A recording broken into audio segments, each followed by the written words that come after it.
I don't even know how I'm getting any sleep. Oh, I know why. Trazodone. Yeah.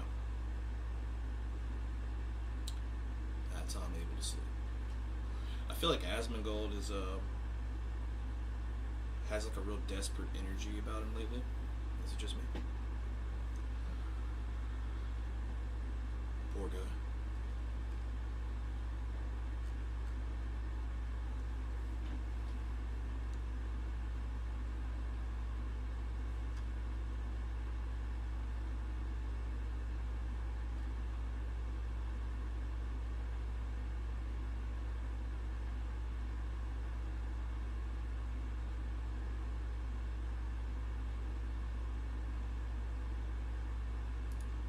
Europe rallied through NATO, but also through individual countries in stepping up its own defense position, whether giving aid to Ukraine or bolstering their own forces.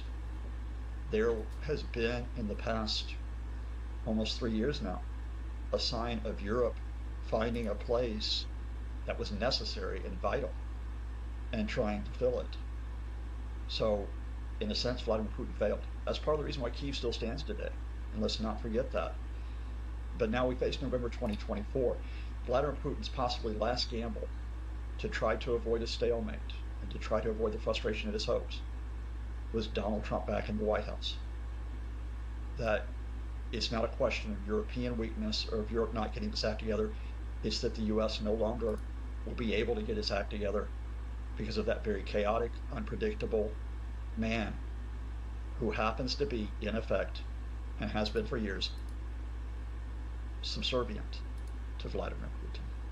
Hello and welcome to Frontline for Times Radio with me, Kate Chabot. And today we are joined by Scott Lucas, Professor of International Politics at the Clinton Institute at University College Dublin. He's also Editor-in-Chief at EA Worldview and is a regular commentator for Frontline. Scott, great to see you. Thank you very much for your time today. Let's start with the obvious. What do you think of the Trump presidency and what it will mean for Ukraine? I think it means, to get to the conclusion at the start, that we are looking at the effective partition of Ukraine, something very similar to a Cold War situation that we had between West Germany and East Germany. What are the reasons for that? Right now, Ukraine is continuing to resist that 32.5-month Russian invasion. Rather than falling in the first few days or weeks, as Vladimir Putin intended, most of the country still stands free, even when the Russians are trying to take more territory, especially in the east, in the Donetsk region. They're meeting that resistance. The Ukrainians continue to persist. The Ukrainians control part of Western Russia, the Kursk region, in the first operations inside the Soviet Union or Russia since World War II. But still, we have to recognize that Russia has Crimea, has occupied it since 2014. We have to recognize that despite the Ukrainian counteroffensive The Electoral College sucks. Since 1992, 32 years ago, Republicans have only won the popular vote once, and that was George W. Bush's second term following 9/11. Yet the Republicans won the presidency 3 out of the last 8 times. That is deeply disturbing. But imagine this world. This just in, given the influx of Californians to Texas thanks in large part to a certain South African billionaire re-domiciling all of his tech companies in the Lone Star State, Texas has now flipped blue. Now all 40 of Texas's Electoral College votes will go to the Democratic candidate and Republicans will never win the presidency again. So I guess we all love the Electoral College now, right? Actually, no. Everyone still hates it here. This is super bad too, from the standpoint of democracy. And that's because the Electoral College is a terrible institution that was used to entrench slavery, kill Reconstruction, and deny the American people the right to pick their leaders. And on top of that, it deeply distorts the election, even when it benefits your favorite team. Now, getting rid of the Electoral College completely would require a constitutional amendment. But in the last 200 years, there have been more than 7... It has a lot to do with like the 3/5 amendment, like how they counted slaves for votes back in the 1800s. In a way, like in theory, you can see the Electoral College having its function because, I guess it's supposed to do something more efficient than counting like the literal millions and millions of votes and then just going by that. But we already do that anyways. So it's like, why have that extra step in the middle? Just kind of fucks everybody over. So 700 attempts at fixing the Electoral College. In fact, more proposals for constitutional amendments than any other subject. So if the Electoral College is so despised, why is it still here? Well, today we're going to tackle your burning questions about the Electoral College, what it is, why it exists, and what we can do to fix this terrible, terrible institution. Now, when Americans vote in the presidential election, they are technically not voting directly for president. Instead, they are voting for a slate of electors pledged to vote for their chosen candidate. Each state is allocated a certain number of electorals based on its representation in Congress, which equals the number of senators plus the number of representatives in the House. Washington, D.C. is also allocated 3 electors under the 23rd Amendment, and this brings the total number of electors to 538. A candidate needs a majority of 270 electoral votes to win the presidency. In 48 states and the District of Columbia, the candidate who wins the majority of the popular vote in that state wins all of that state's electoral votes. This is a winner-take-all system. Maine and Nebraska use a different method where 1 electoral vote is awarded to the winner of a popular vote in each congressional district. The 2 remaining votes go to the statewide winner. This is called the congressional district method. But why does this weirdly anachronistic system exist? Well, in school they probably taught you that the Electoral College would protect smaller states, but actually it was just another compromise caused by slavery. By this time of the Constitutional Convention, delegates had already agreed to the 3/5 compromise, which counted 5 slaves as equal to 3 free people in order to increase the South's representation in Congress, as compared to getting no representation based on the people that those states enslaved. The compromise allowed slave states to count 60% of their enslaved population, boosting their representation in Congress and their influence in the presidential elections through the Electoral College. James Madison preferred popular elections, but he had to find a compromise. He said that although the people were the fittest to choose the president, the, quote, right of suffrage was much more diffusive in the northern than the southern states, and the southern states, quote, could have no influence in the election on the score of the Negroes, and thus the Electoral College was designed to placate the slave states. Now, it would have been nice if this politically expedient compromise hadn't outlasted slavery itself. However, the Electoral College's worst moment has yet to come. The election of 1876 was a mess in ways that should sound familiar. 4 states sent 2 rival slates of Democratic and Republican electors to Congress, and the Democrat Samuel Tilden won the popular vote but was 1 vote shy in the Electoral College. A panel of legislators and Supreme Court justices awarded the disputed electors to Republican Rutherford B. Hayes. Democrats initially refused to go along with the plan, then Hayes offered a compromise. He agreed to withdraw Northern troops who were stationed in the South to protect black voters if Democrats dropped their opposition. Democrats agreed and Hayes was inaugurated. And at this point there were hundreds of black men serving in Congress, state legislatures, and local offices all across the South, but this compromise effectively ended Reconstruction, ushering in decades of segregation and voter suppression. So yeah, have no doubt, the Electoral College is one of the last institutional pillars of slavery. Now when you look at how the Electoral College works today, there are some obvious weaknesses. Let's start with the electors. After the popular vote, the winning slate of electors in each state convenes in December to cast their official votes for president and vice president. Electors are usually people who have been active in the state political party, and the electors send their votes to Congress, where the results are officially counted in early January. Electors are generally expected to vote according to the results of their state's popular vote. However, some electors have historically been what are known as faithless electors, meaning they did not vote as pledged. Some states have passed laws to prevent this, and in 2020, the Supreme Court ruled that states can require electors to follow the will of voters and enforce penalties on faithless electors. And of course, certain law school professors have advocated for faithless electors to follow the popular vote and screw Trump out of another Trump presidency. But what happens if a state doesn't have a law penalizing faithless electors? Well, we don't really know. Although a majority of states penalize faithless electors, Pennsylvania does not. And here's an unfun fact about the 2024 election. 1/3 of Republican electors in battleground states participated in Trump's fake elector scheme in 2020. Now, I'm guessing that might pose a few problems, but I don't know, I'm not James Madison. Now, the problems don't stop there.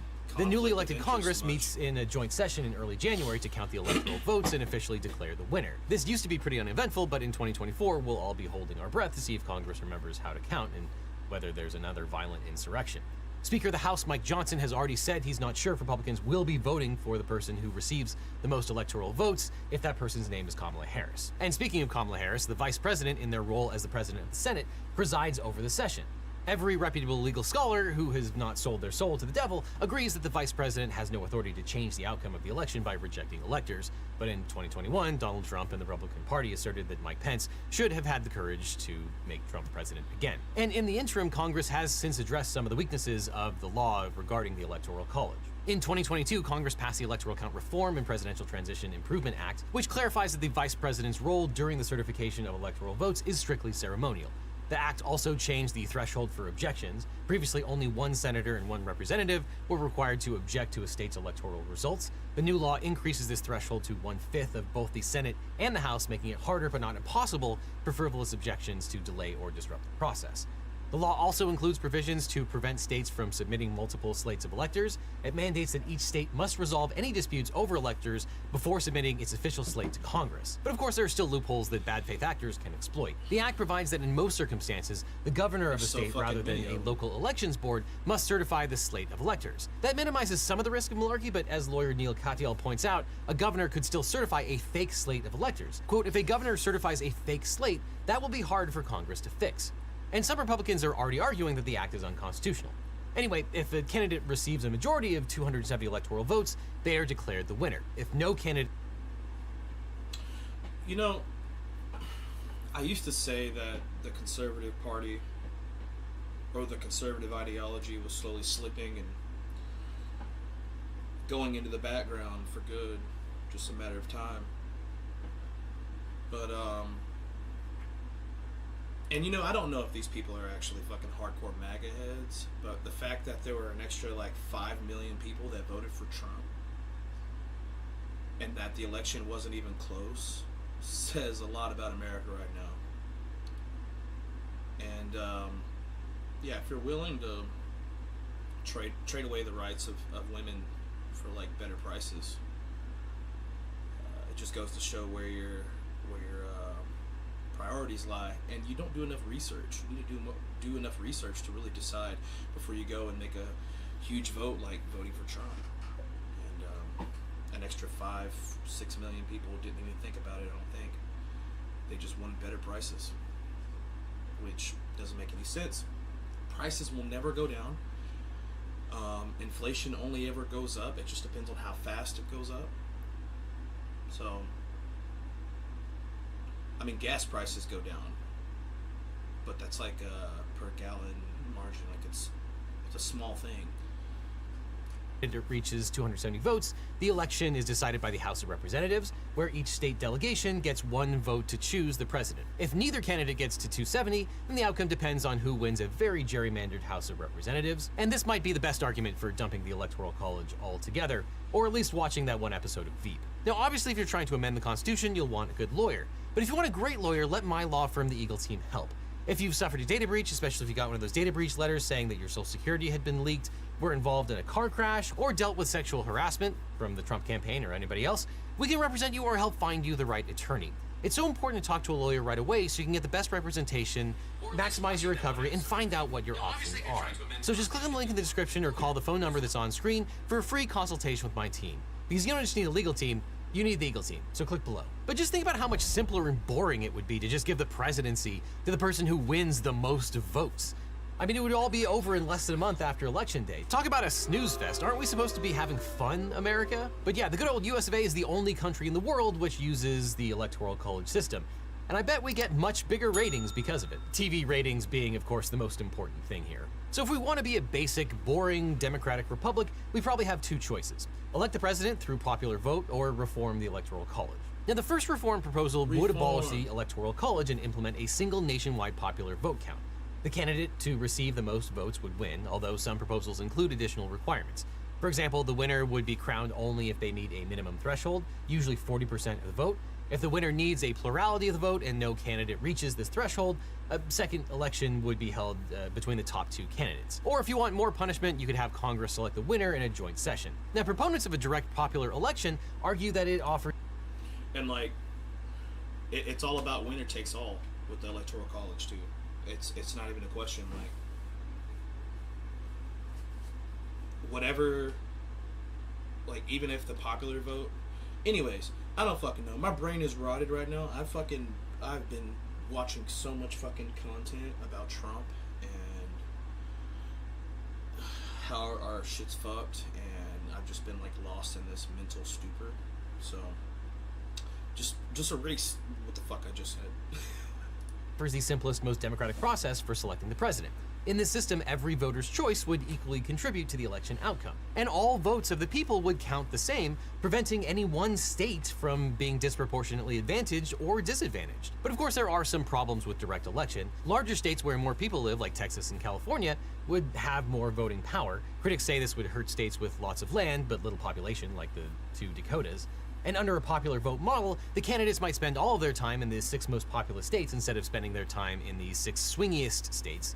But of course, it's kind of inchoate to think about states at all when you're talking about the one national election that we have in this country. State borders themselves are arbitrary and irrelevant when you're talking about the person who's the president of the entire country. But in any event, it's definitely the case that this kind of direct election model would absolutely require a constitutional amendment. But you might have heard of something called the National Popular Vote Interstate Compact. This is an agreement among several states and the District of Columbia to allocate their electoral votes to the presidential candidate who wins the national popular vote, regardless of the outcome in the individual states. Now, this compact only takes effect when enough states have joined to total 270 electoral votes, the minimum needed to win the presidency. The idea is to ensure that the winner of the national popular vote becomes president, bypassing the current electoral college system without needing a constitutional amendment. Now, supporters of the Popular Vote Compact say that states have the authority to change the rules for electing the president because of Article 2, Section 1, which gives states the rights to appoint presidential electors, quote, in such manner as the legislature thereof may direct. But if the National Popular Vote Compact is a true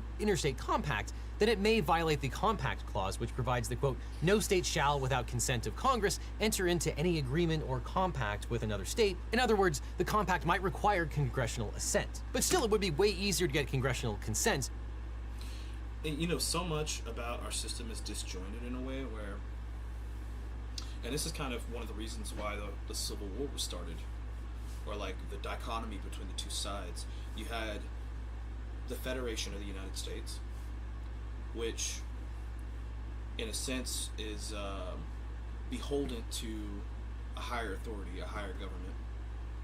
So essentially the federal government has more precedent over the states, while a confederation, like the Confederates, are kind of disjointed and like they're more or less like their own entities, and they can decide whether or not they want to actually be part of a quote-unquote federation, and they can pull out at any moment.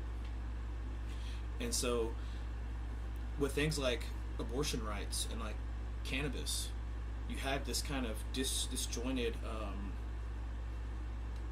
non-congruent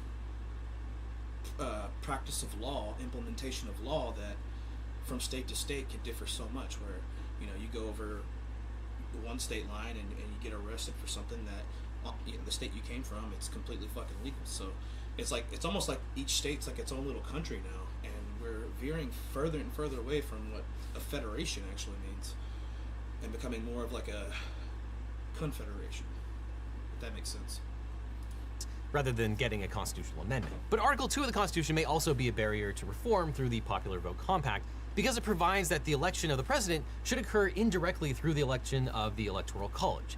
Can the states simply opt out of the indirect election, which is effectuated through the Electoral College? Well, the best argument would be that Article 2, Section 1 provides the states with the power to appoint, in such manner as the legislature thereof may direct, the electors who represent the state in the Electoral College. Facially, the Constitution's primary limitation on the power of a state to select its electors is the final number of electors awarded to each state. So if you take that viewpoint, as long as enough states have joined to equal the total of 270 electoral votes, then the plan is constitutional. And there are some Supreme Court cases which would support this reading. However, in 2023, the Supreme Court decided a case called Harper versus Moore, which shot down the independent state legislature theory. This radical interpretation of the Constitution would have given state legislatures almost total authority to regulate federal elections without interference of state courts or state constitutions. Before the ruling, it was theoretically possible that state legislatures could override the state constitutions when setting presidential election rules, including voter eligibility. However, after Moore, it's clear that states cannot ignore their constitutions when determining election results. And many state constitutions have specific restrictions on voter eligibility. And if even one state constitution forbids the state legislature from altering the voting base in presidential elections, the compact might not be able to take effect in that state, and it might then drop the total below whatever threshold would be required for it to take effect. Which is not to say that the National Vote Compact would definitely not work as currently conceived, but it is to say that to be perfectly certain, you would still need a constitutional amendment. And that certainly has happened. In 2021, after the Capitol riots, Democratic Congressman Steve Cohen of Memphis proposed an amendment to elect the president by popular vote. It would have made the following changes to the system. Quote, provide for direct election of the president and vice president by the people, define voters as electors of the most populous branch of the state legislature in each state, empower Congress to set uniform age qualifications, formalize the joint candidacy of president and vice president on the same ticket, declare the candidates winning the greatest number of votes to be elected, authorize Congress to provide for the times, place, and manner of holding such elections and entitlement to inclusion on the ballot, and authorize Congress to provide by law for the case of death of a candidate or candidate's departure from the ticket. But the resolution made so much sense that it died in committee. But there are also reform proposals that keep the Electoral College but modify it to address some of the problem areas. The first reform would be forcing all 50 states to adopt either the district plan used by Maine and Nebraska. The second reform would be to mandate all 50 states use the winner-take-all plan used by 48 states. The third plan would be a system that would award electoral votes in direct proportion to the percentage of votes gained by the competing candidate in each state.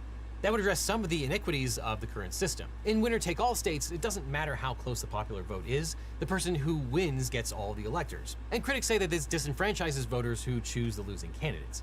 If the U.S. switched to a proportional plan, electoral votes would be awarded based on the proportion of the popular vote each candidate receives within the state. And the argument goes that retaining the Electoral College would be closer to the founders' original vision for the U.S. as a democratic republic. In a republic, the states have a legitimate role in many areas of governance, including the presidential election, and the reform approach would not completely dilute the voting power of smaller states. But in 2009, the Congressional Research Service surveyed the popular vote model and the reform proposals and concluded that without the Electoral College acting as a filter, the political system could fragment. Popular election, quote, would foster acrimonious and protracted post-election struggles rather than eliminate them. For instance, as the presidential election of 2000 demonstrated, close results in a single state in a close election are likely to be bitterly contested. Under direct election, those favoring the Electoral College argue every close election might resemble the post-election contests in 2000, not just in one state but nationwide, as both parties seek to gain every possible vote. Such rancorous disputes could have profound negative effects on the political comedy in the nation, and in the worst case might undermine the stability and legitimacy of the federal government. Well, that kind of made sense in 2009, but honestly, it's kind of funny how naive that congressional report is in this day and age. Proponents of keeping the Electoral College did not foresee what would happen over the next decade. The Electoral College did absolutely nothing to stop the rancorous disputes, nor did it do anything to discourage protracted legal battles. On the contrary, it flamed them. Right now, the United States is so politically polarized that the government is arguably already unstable. And the election hasn't even happened yet, and there are already over 125 lawsuits pending. In part because the vote in the 6 to 7 key swing states matter way more than anything else. So political advertising and lawfare is extremely important in those states alone, and basically nowhere else. In a world where the Electoral College didn't exist, there would be little incentive to spend so much money and effort on the marginal votes in these arbitrary states, because the national vote is rarely close. And even if it is, so what? Great, then there were roughly equal votes on either side, and it's not going to be distorted by the electoral vote of some random state. Of course, if your preferred presidential candidate doesn't win this year, you may want to flee the country. And if you do, you'll probably still want to get cellular data at a great price while abroad, which you can do with today's sponsor, Saley. Saley is the incredible new eSIM service app from Nord Security. If you've ever been lost abroad or badly in need of an internet connection with no Wi-Fi spot in sight, you'll understand what a difference a local SIM card can make. And an eSIM provider is an internet connection wherever you travel and saves you money on roaming fees. Saley lets you choose from multiple affordable eSIM plans in over 150 countries, and you get tons of data and never have to worry that your tourist photos are uploaded in the background and ate up all your data. Not that that has ever happened to me. Ugh. Now, I recently traveled to Japan, as you may know if you watched my reaction to Ace Attorney with a real Japanese lawyer. I was in Japan for 2 weeks, and getting an eSIM was one of the best decisions I ever made. If you've ever tried to use the Tokyo subway without Google Maps, you know how important it is to have good internet service. And while all my friends were dealing with roaming fees and having their cellular data throttled, I could still navigate and plan daily activities with ease on the fly. I could even use my phone as a hotspot, and because I knew I'd purchased a whole bunch of data, I could upload photos and videos with abandon. Plus, with the Saley app, getting an eSIM couldn't be simpler. You just buy a plan and activate it, all on the Saley app or website. And once you've got it activated, you're good to use the internet wherever you go without needing to pop into a cafe and pray that they have Wi-Fi, and all Saley eSIM plans are compatible with iOS and Android devices. And an eSIM with Saley offers a lot of competitive advantages as well. There's no need to wait in line at the airport to get a local SIM, and an eSIM can be installed only once, limiting the need for users to install a new eSIM for every country. So you're covered no matter where your bohemian backpacking trip takes you. So click on the link that's on screen right now or down below, or use the code LegalEagle to get an exclusive 50% off your first purchase. A Saley eSIM really is a traveler's best friend, and it's the best decision you can make before going to another country. So click on the link below to get 15% off. And after that, click on this link over here for more Legal Eagle, or I'll see you in court. Regal. All this political advertising never made any sense. Okay. You know, and that's one thing that I kept hearing about the whole Kamala argument. It's like the only thing I heard, besides like, oh, she's not even black, which is stupid, like, alright, whatever. But, yeah, that a woman can't get anywhere in life without sucking somebody's dick, which is, I don't even, it's the most sexist fucking thing that you can bring to the table in regards to criticizing someone for anything, is to talk about their gender. And that's really what Republicans do. They take stuff for face value only. They don't really think too in depth about what they say and do. Hence, being reactionary. But yeah, it fucking sucks, man. It fucking sucks. I hate it. And you know, Donald Trump's gonna take credit for everything that Biden has done in the past 4 years. And that sucks. That really sucks.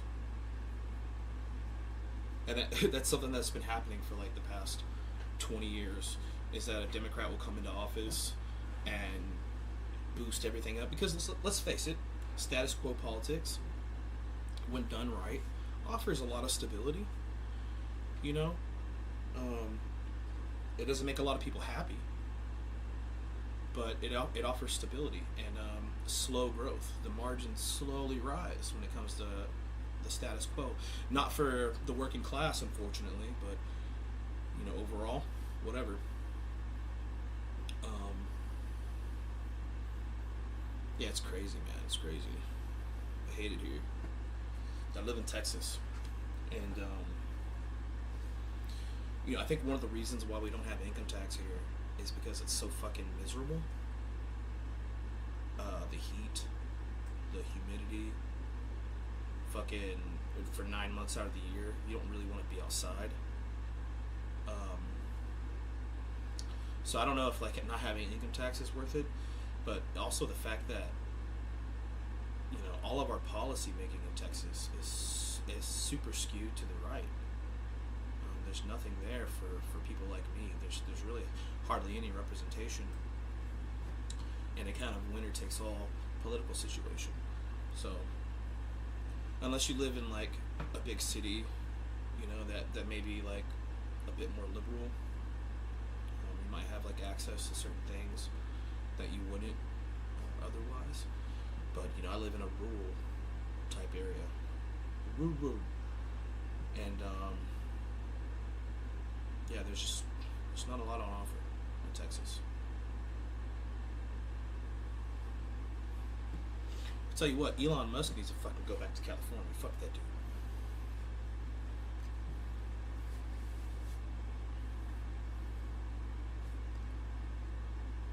You know, poor Adam.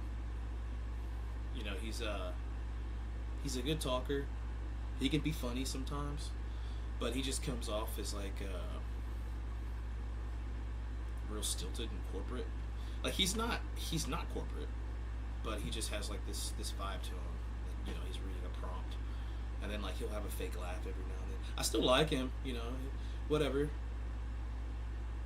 I remember like years ago watching or listening to Joe Rogan. He went on the Joe Rogan podcast, and at the time people were like, "Oh my God, Joe Rogan destroyed Adam," and it was like over trans issues or whatever. But yeah, it's funny to see now. Like, I don't know. I don't think that really holds any water right now. Nowadays, I don't. Looking back, I don't think Joe Rogan really destroyed that dude. Oh look, it's me. I got one. One person watching. Great. Great, great, great. It's probably me.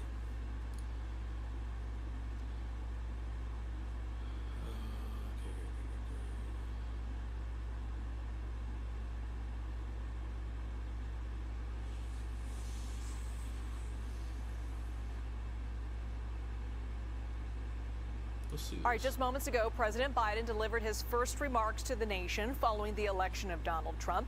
The short speech emphasized a peaceful transfer of power, while also calling on the country to find unity following the election results. Let's take a listen to that. The soul of America, since our very founding, has always been an ongoing debate and still vital today.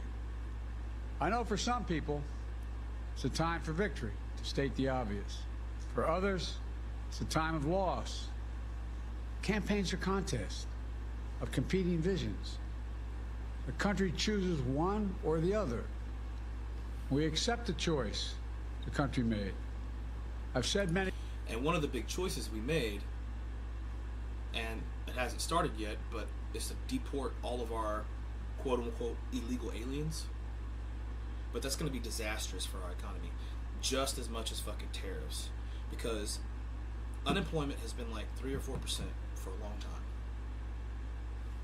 And when we deport fucking 10 million, 20 million immigrants that work here and harvest our food and do all this stuff that honestly it wouldn't happen without them, it's going to be a big chunk. It's going to really, we're going to feel that impact. Many times, you can't love your country only when you win. You can't love your neighbor only when you agree. Something I hope we can do, no matter who you voted for, is see each other not as adversaries, but as fellow Americans. Bring down the temperature. Bring down the temperature. CBS News Chief White House correspondent Nancy Cordes joins us now to break all this down for us. The tone, Nancy, seemingly optimistic there. What do you think his key message was? His key message, Liz, was that this is a temporary setback and that for those Americans... Biden's key message was, write it out. Who see this as a time of loss, that it is A, not going to go on forever, and B, that a lot of the legislation that his administration was able to get passed in the previous 4 years will only continue to bear fruit over the next few years as more of that money gets spent, as more of that legislation and Trump's gets gonna fucking take credit for all that. So he argued that what his administration has been able to achieve will have long-lasting effect. It's basically sort of the best spin he can put on it, knowing that if Republicans do control the White House, the Senate, and possibly the House as well, that they will work to try to undo some, if not much, of the legislation and executive orders that he has worked to put in place over the past 4 years. And Nancy, a lot of finger pointing going on today among Democrats about how they got to this point. The president had this to say about his conversation with Vice President Harris. Let's take a listen to that. I also spoke with Vice President Harris. She's been a partner and a public servant. She ran an inspiring campaign, and everyone got to see something that I learned early on to respect so much, her character. She has a backbone like a ramrod. She has great character, true character. I think she does. She gave her whole heart and effort, and she and her entire team should be proud of the campaign they ran. Of course, there's a lot of discussions being happening behind closed doors right now. How much work is ahead for Democrats, Nancy? It depends on how much work they want to do. There are some Democrats who are calling for a large-scale soul-searching amid party leaders about what exactly went wrong here and what they need to do to win back the soul of working-class voters in this country. And then there are others who argue that they were simply facing some insurmountable headwinds. The fact is that Here in the U.S., just like all over the world, there was a surge in the price of basically everything post-pandemic, 20-25%. And even though inflation has now come down, they argue that Americans are just deeply frustrated by the fact that life costs a lot more than it did 4 years ago, and that they were voting with their pocketbooks and showing their frustration by switching parties. And so what you see right now is sort of a variety of views, as you would expect, among those who are part of the losing party, to try to figure out what exactly this loss tells them about the state of the party and its strength, and how much work they need to do to take stock going forward if they want to try to regain control of the White House in 4 years. Yeah, the president's address, Nancy, today, definitely a message of hope. He called on the public, though, to keep... Well, look, one thing that might guarantee Democrats taking over again would be exactly what's happening. Trump's going to come in, and he's going to fuck a lot of shit up. He's going to piss a lot of people off, because after 2020, a lot of his supporters fell out. They weren't supporting this dude anymore. They seen how bad it was, his rhetoric, everything. Even though they might have been hardcore conservatives, not every conservative is fucking racist. You know, most of them are, but or you know, bigoted in any way or stupid. Most of them are, but the ones that were more moderate veered away from Trump, and the pandemic, no matter who was president at the time, especially after the pandemic, like, to rebuild, was going to be the deciding factor no matter what. And that's why people voted Trump in. Those after effects, they don't see the gains that the legislation Biden passed has offered, because those gains haven't necessarily bore fruit yet, besides us having a soft landing recession-wise. Yeah, so when all these bridges and things get built and all this stuff comes into fruition, Trump's going to take credit for it, but in the meantime, he's going to be doing stupid shit like deporting people and implementing tariffs and all this stuff that is just fucking... Keep fighting for democracy. Let's take a listen to that. Mm-hmm. Setbacks are unavoidable, but giving up is unforgivable. Setbacks are unavoidable, but giving up is unforgivable. We all get knocked down. But the measure of our character, as my dad would say, is how quickly we get back up. Remember, a defeat does not mean we are defeated. We lost this battle. The America of your dreams is calling for you to get back up. That's the story of America for over 240 years and counting. It's a story for all of us, not just some of us. The American experiment endures. We're going to be okay, but we need to stay engaged. Definitely a message of moving forward. What's the strategy here for the Biden administration, Nancy, ahead of the inauguration? I think they are still figuring that out, Liz. When it comes to the transition, they've made it clear that they will do everything they can to help the incoming Trump team. President Biden has invited the president-elect here to the White House. Vice President Harris, in her speech yesterday at Howard University, said the same. She said she'll do anything she can to help ensure a smooth transition. But beyond... You know, we're in like a damned if you do, damned if you don't timeline as well. I mean, because say the Republicans lost, there would be fucking riots and insurrections and domestic terrorism. But since they win, they get to implement all their fucked up ideas. And I don't know which one's worse. The other timeline, I think, split off in 2016 after fucking Trump won that first election because he was running up against Hillary of all people. Fuck the DNC for doing that. If we had had Bernie up against Trump, I think the odds would have been a lot better, obviously.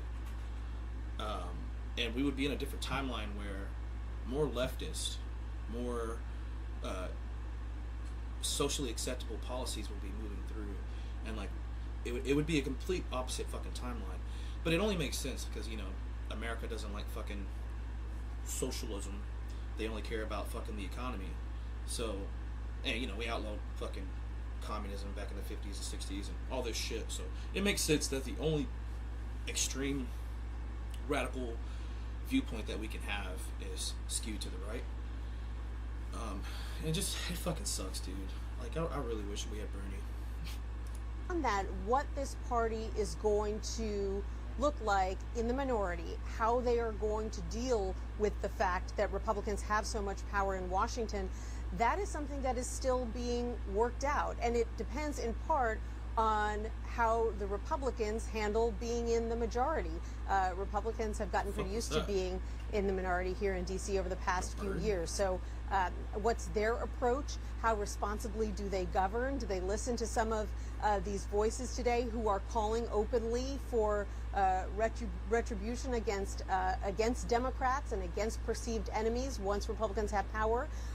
Or do they decide to govern more like mainstream Republicans? I think that's going to dictate how Democrats decide to handle themselves in the minority in the months and years ahead. Nancy, you've been working so hard this week. I hope you finally get some rest here in the coming days. This is so weird, man. What are we gonna do on the 26th when he gets sentenced? What is the judge's name? Merchan? What happens if he sentences Trump to do time? I know the chances are low, like, and I think mainly because he'd be afraid to do that. But what if?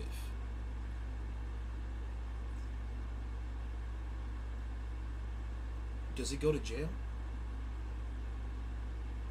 Does a president go to jail?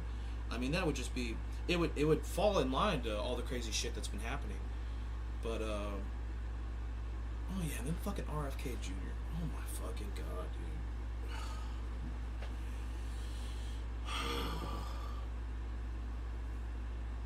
If he fucking repeals like the Affordable Care Act or something, like, oh my god, like, the little bit of social progress that we've had will be just fucking flushed down the toilet, dude. Flush down the fucking toilet.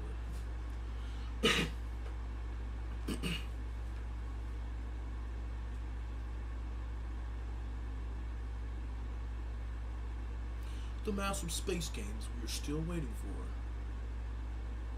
Speaking of which, I was trying to play Star Citizen, and I don't have the best, like, most beefy computer, but I have enough. I have just the right amount of power in my PC to play this fucking game, right? Well, tell me why after like 20 fucking attempts to log in, and it takes like an hour for you to actually get in the game. Every time I get in the game, there's some kind of game-breaking bug where I can't do this, I can't do that. And it's like, dude, how can I justify supporting this game? Star Citizen is, at this point, it's a cash grab, you know. What have they raised? Like $420 million? Over $400 million, and they do this like feature creep thing where they just keep adding stuff. Yeah, fuck Star Citizen. The idea is cool. I love how everything's like, you know, like you can fuck with stuff, like the way ladders slide down, the way doors open, the way like everything is kind of contextual. I love that idea, but the game doesn't run. It's not feasible. See, look, watch. Let's load this shit up.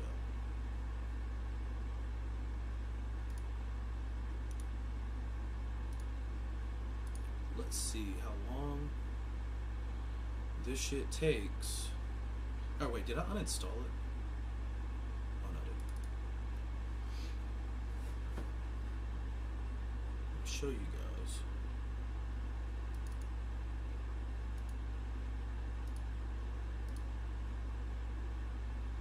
Oh fuck, there's an update. There's like an update every couple of days. For what? I don't know. You still can't play the fucking game.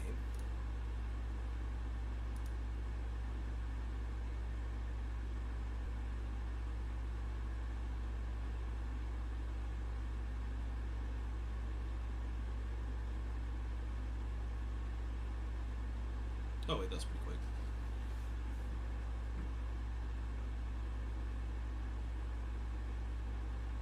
Maybe.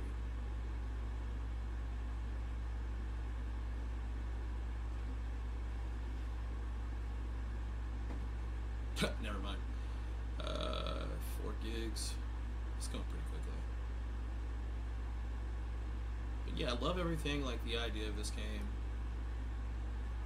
Maybe in 10 years, it'll be like No Man's Sky, where they've like flushed everything out. It works good and people love it, but as far as I can tell, it just seems like a fucking cash grab. Ugh, what do you guys think? Fuck Star Citizen, or are you like hopeful for it?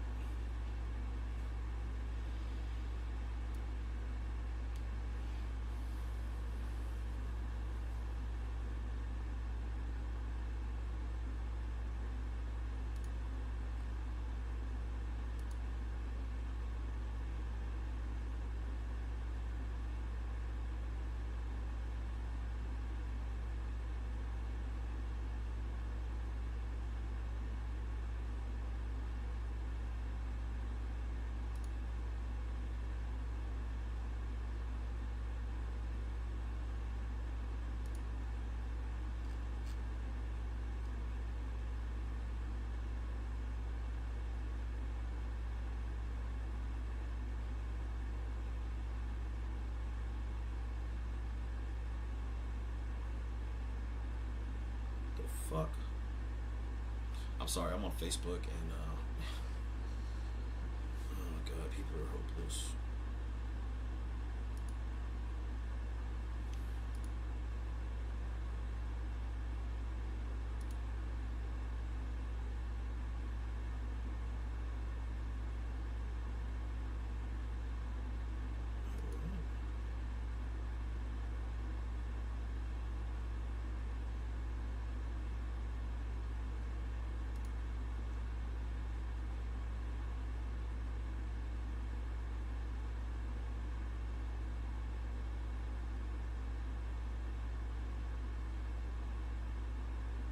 What?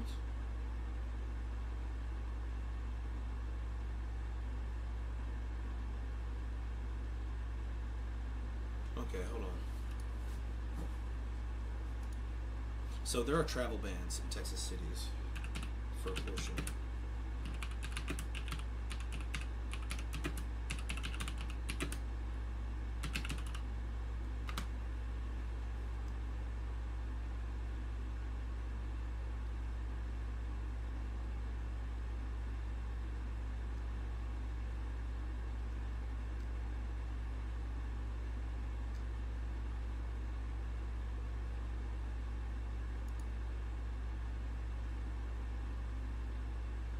Okay.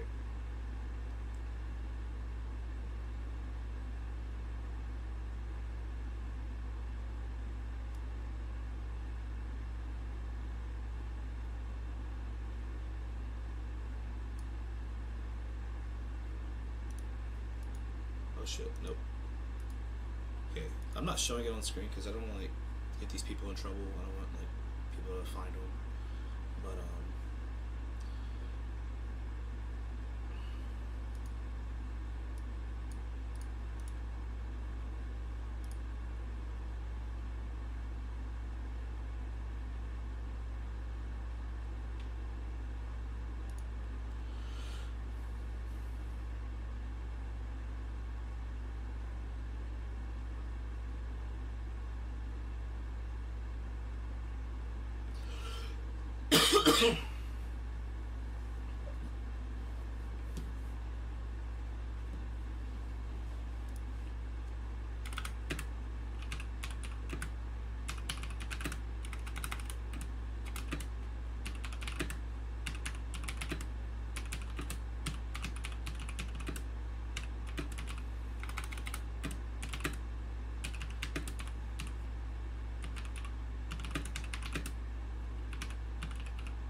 Autonomy?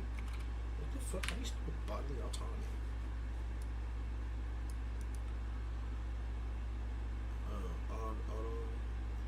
Autonomy? That's fucking weird. Okay.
Okay, yeah, fuck you.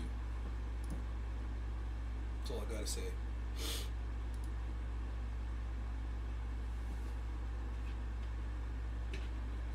And like, most people that support Trump are fucking trolls, dude.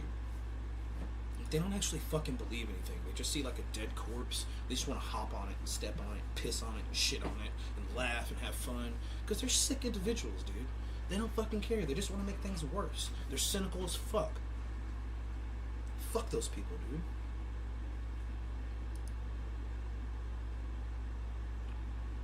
Fuck those people,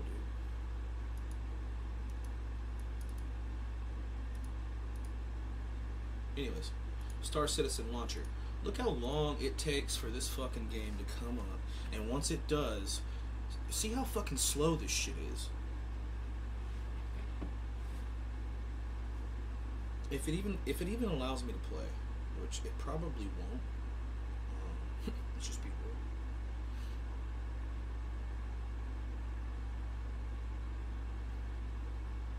real. Probably won't. Roberts Space Industries. Fucking suck.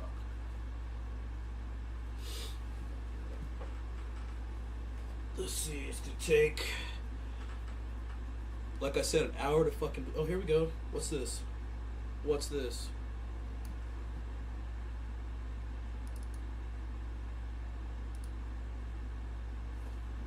What's this? What's going on here? Is it coming up? Is it gonna let me play? Oh, wait. Wait. Not responding. See, you see a black screen? Because it's fucking not responding. Click on it. Let's see. Maybe that's what this update was about. It was like, this update will make the game playable, finally. Probably not.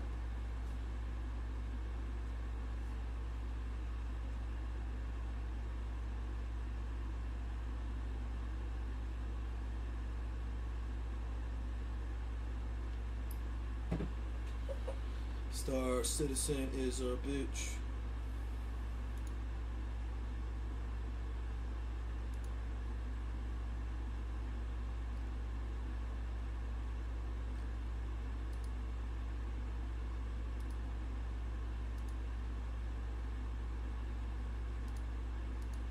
Yeah, I just don't get it, man. And just the fact that people have so many, like, opinions on abortion.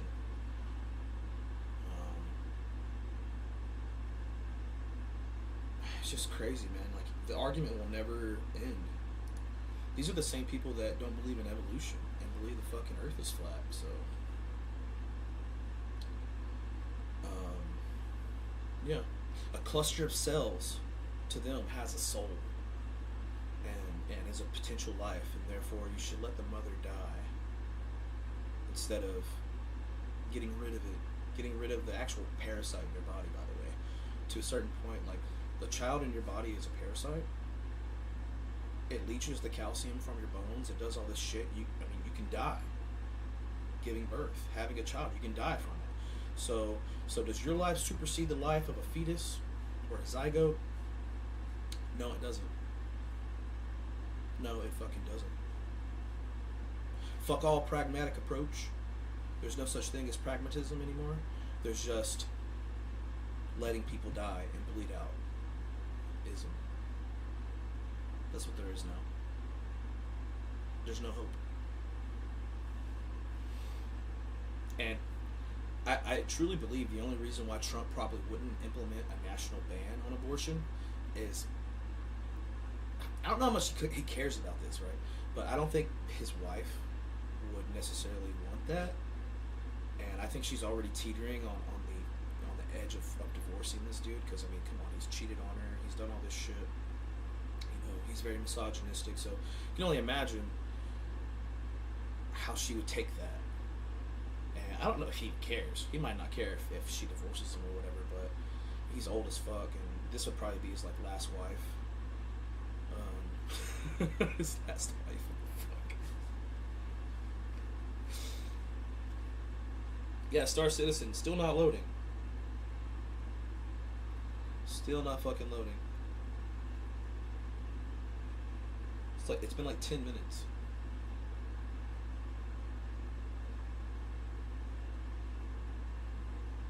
Wait, what? Wait, what? What is this?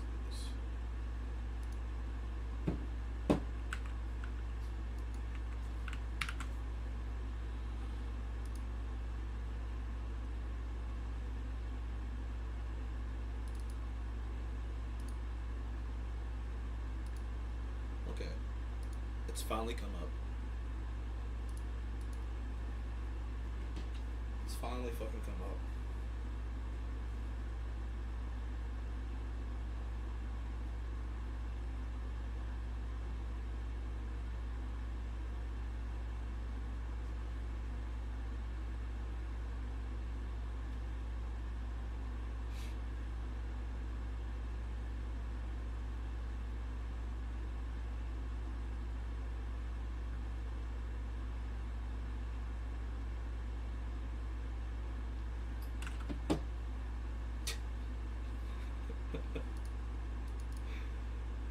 It's not responding. Wait for program to respond. This is what it does every fucking time. It's installed on an SSD and everything. It just doesn't want to fucking work, dude. This doesn't want to fucking work.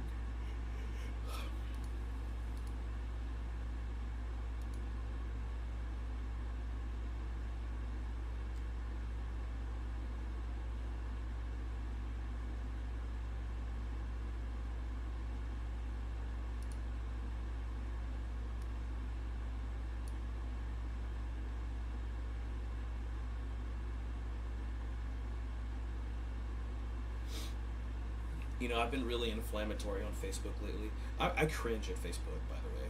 I don't like using it, but a lot of my family and friends are on there, so in order for me to antagonize them with my leftist point of views, I like to get on there and, like, just fucking shower them with facts and articulate fucking posts about how fucked up and stupid they are.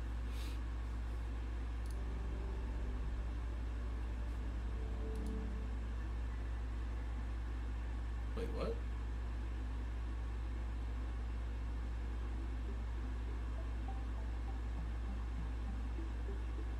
What?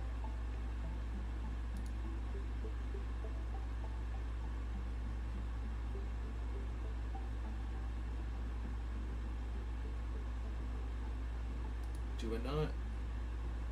I have to make a new character? It's weird.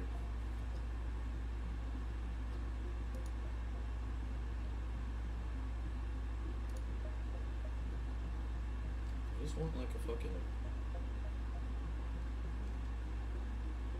Let's pick this guy. Can I pick this guy?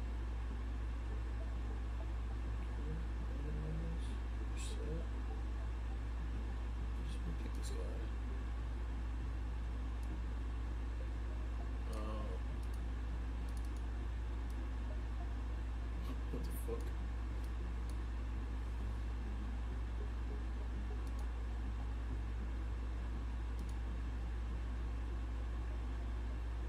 so smooth, man. This game is just so smooth. What happened? What was that? Oh, body type. Okay. I'm a white boy. A white boy. A white boy.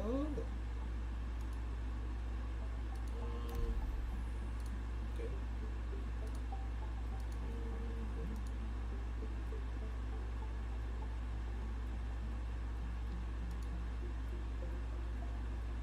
It's kind of weird, but whatever.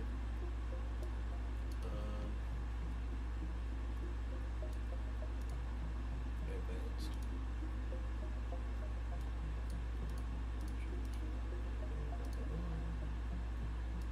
But I don't even care at this point. I just want to play the game. I don't even care about fucking customization. I already created my fucking...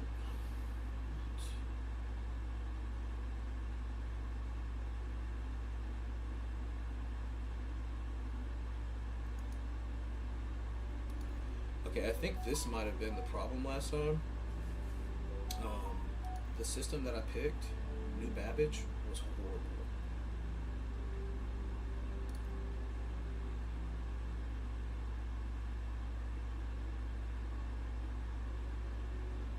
Let's see how this works.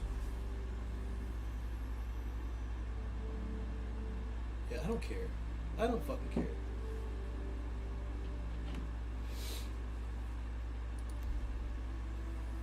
Confirm.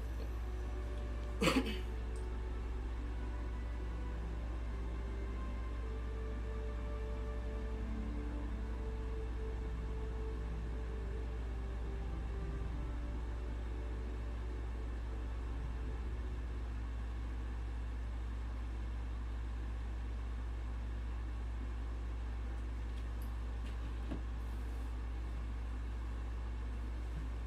It's gonna take 20 years. It's gonna take 20 years, yeah. To load Star Citizen, and then it's gonna crash and you wasted 20 years of your life. Yeah.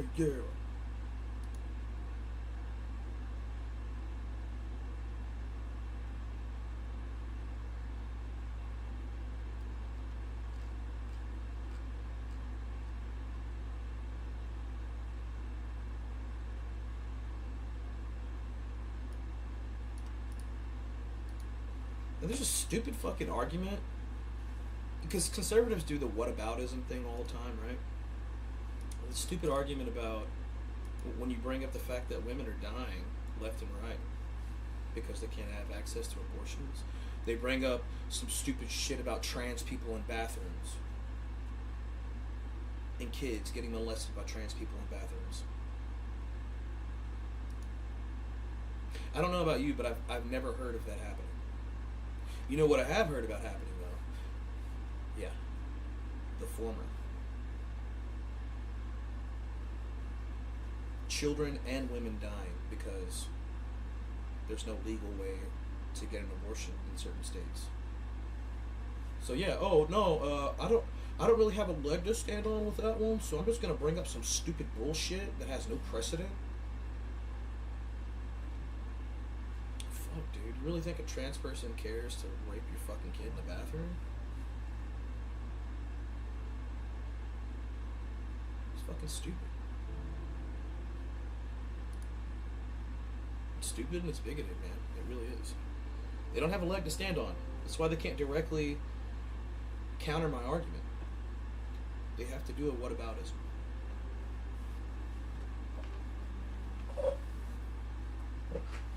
And I'm becoming more and more radical by the day.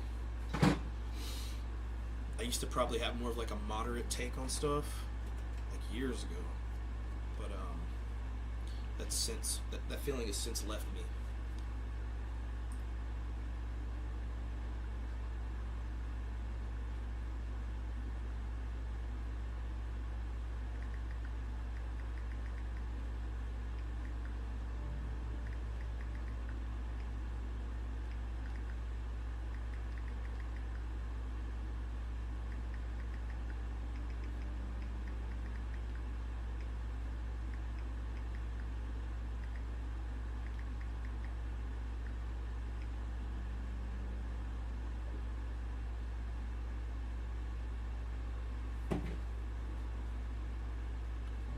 And you are, man. You are. If you have those conservative beliefs, you really believe all this shit and you voted for Trump, you're a fucking traitor.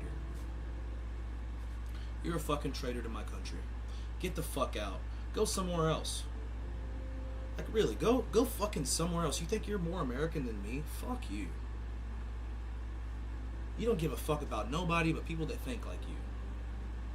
I actually have empathy for conservatives. Just a little bit left. Because, you know, there's a lot of my family that are conservatives, Republicans. But, you know, I can't respect them anymore. And they are the traitors for voting for that fuck. You traded the lives of your wives and daughters for lower gas prices. That's what you did.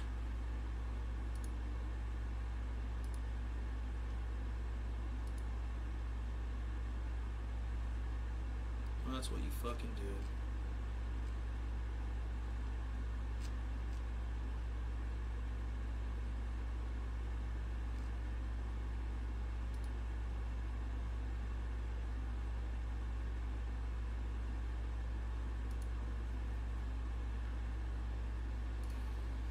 I shouldn't be surprised.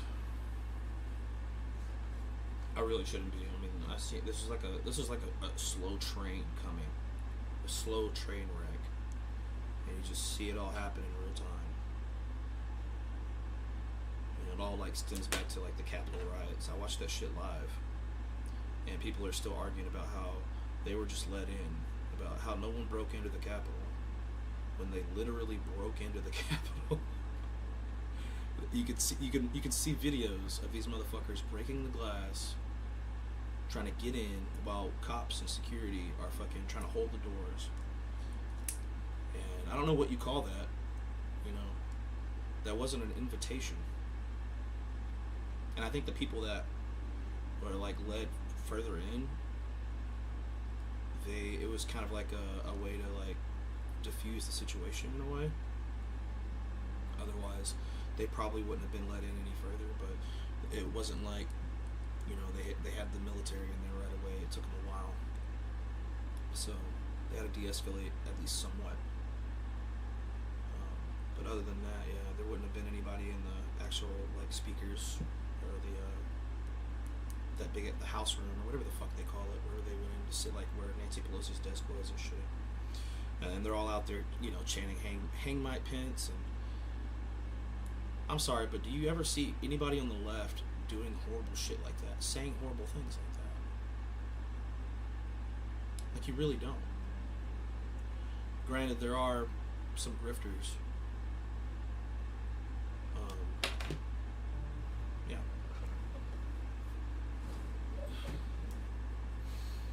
Fuck you, Star Citizen. Oh my fucking god. This game is so fucking stupid.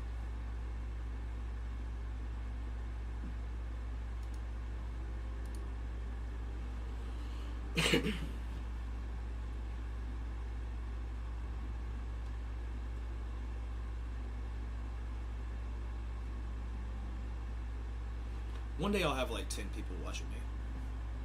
That'd be great. If I had 10 people that were willing to watch me and talk and message me back and forth, we can get a real good dialogue going. I can attract like maybe 10 more people after that. I'm a modest guy. I don't really expect much. I think consistency is really what matters, right? Being consistent, getting online when you're supposed to. Every day is something I haven't really done, so I can't really blame people for not sticking around too long. But I do have a lot to say. Very opinionated. But the things that I believe, I don't think should be opinions. They're just fucking facts. It's just a way of life, man.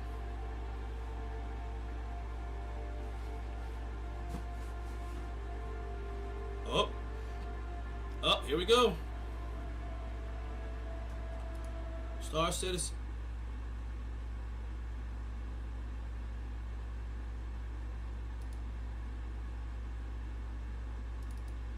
Star Citizen.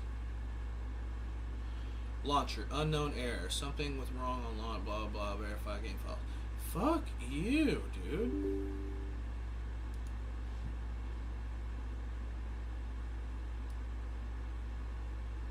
What the fuck, man?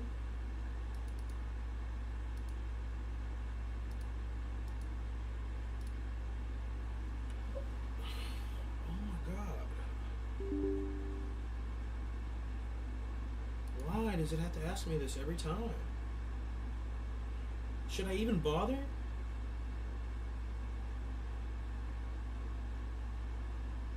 My PC specs are fine. There's no reason why I shouldn't be able to play this fucking game other than it being a shit game. Let's give it one. I'm gonna give it one more chance, okay?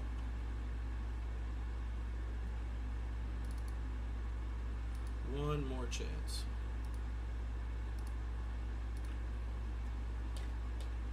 If not, I'm deleting this shit. Fuck this.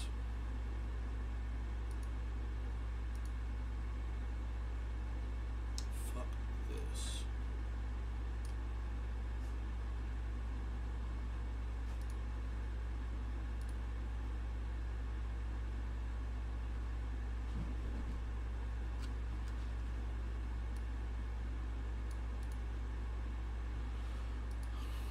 Your best teacher is your last mistake.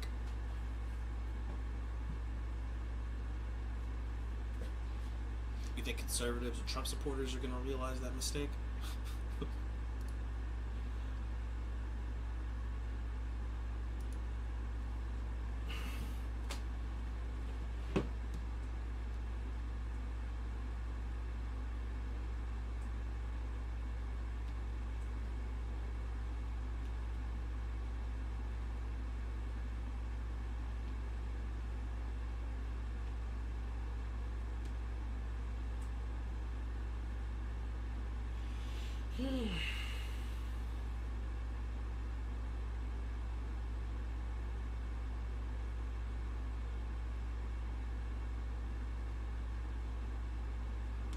It's fucking hot in here.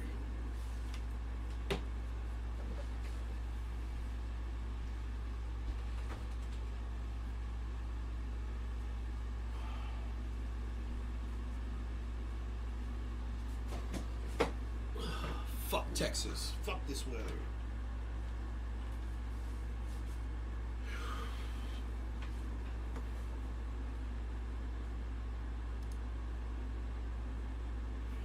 And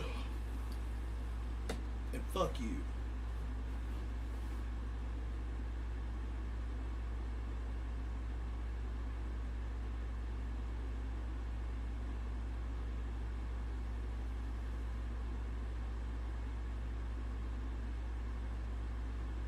History will not forget.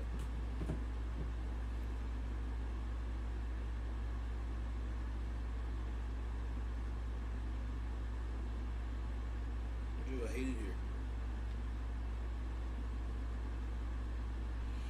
You know, if there's a state that I could move to, or that I would move to, I don't know, I really like the idea of like Vermont. You know? I know it's really cold and whatnot, but and they have like issues with like ticks or something like that, I think is what I heard. But I think I would trade that any day. I would trade hurricanes, humidity, heat, shitty governors. I would trade all that for ticks and snow.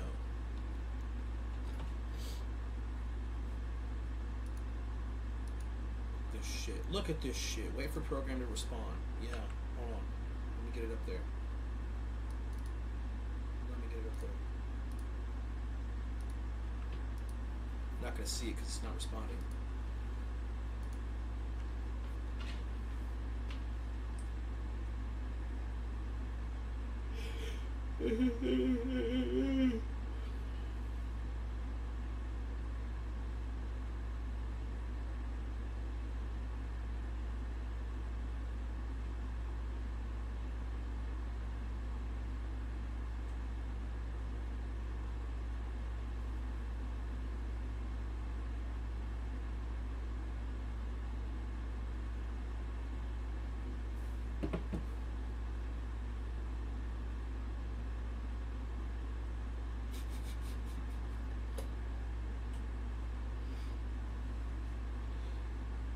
You know, one thing I really want to do, if I can, is I think I want to debate people, especially stupid fucking conservatives.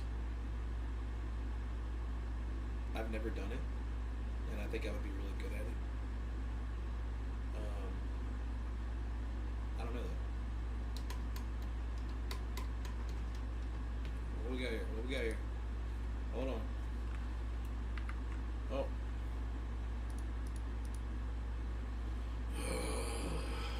This shit again.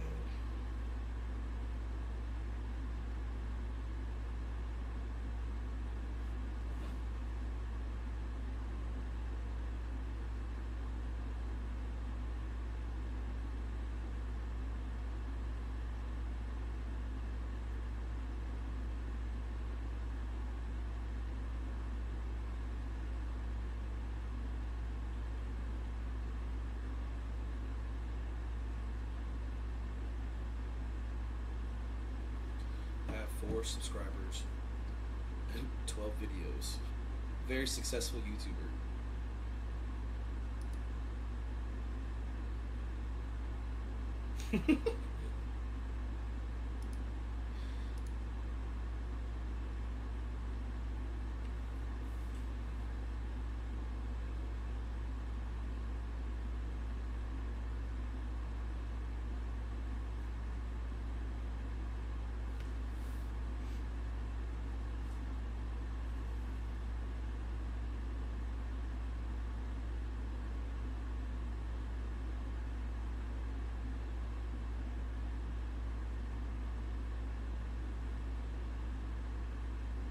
Yeah, I'm so fucking disappointed in that campaign.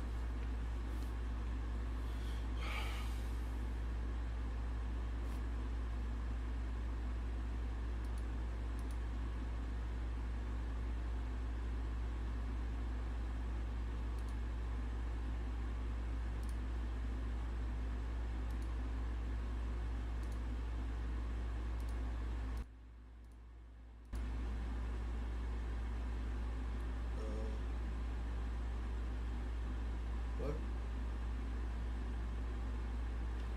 Can you hear me? Can you hear me? Can you hear me? Can you hear me? Hold on. Wait a second. Has my volume been shit the whole time? Hold on.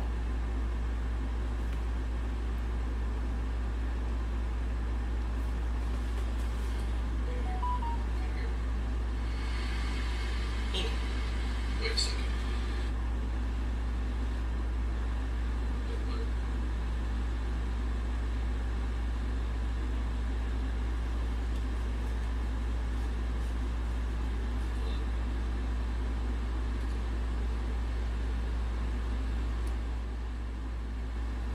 Testicles. 1, 2, 3. 3?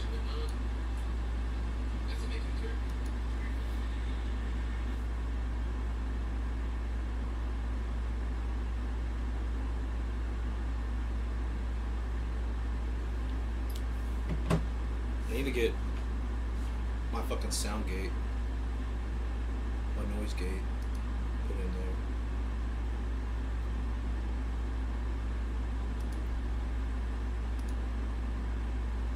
Alright.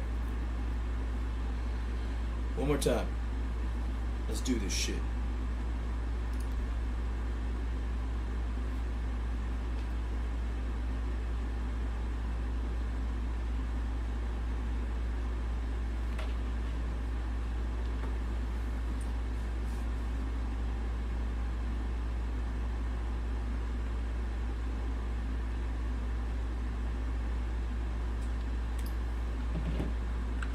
It might be one of those things where it's like hard for my PC to handle like streaming and playing the game, but no, that's just how fucking Star Citizen is.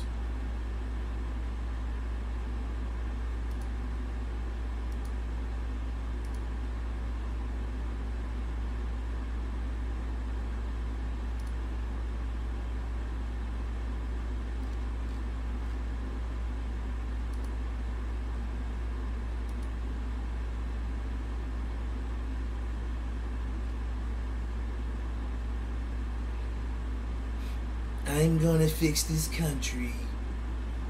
I'm running for president once again. I'm gonna be putting my dick in all of your faces for the next 4 years. I'm Trump.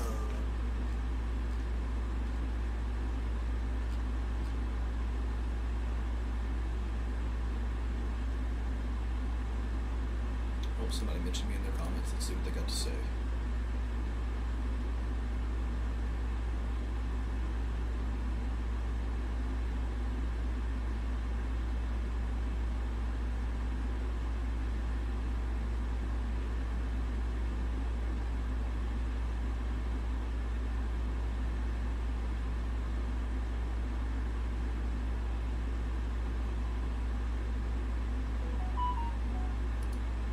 Doobly doop doop.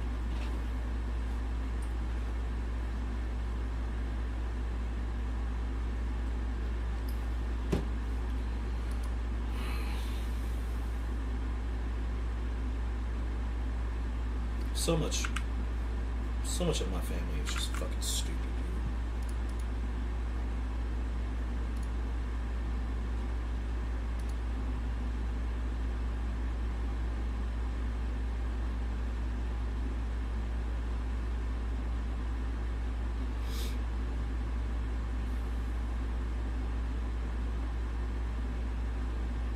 I got a guy that works here on the property.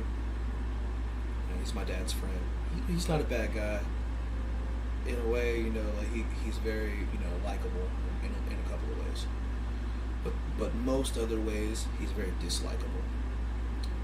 And there's like a fucking running joke that he has where as I'm going through our driveway or something, like leaving or coming in, he'll raise up his fist and yell white power.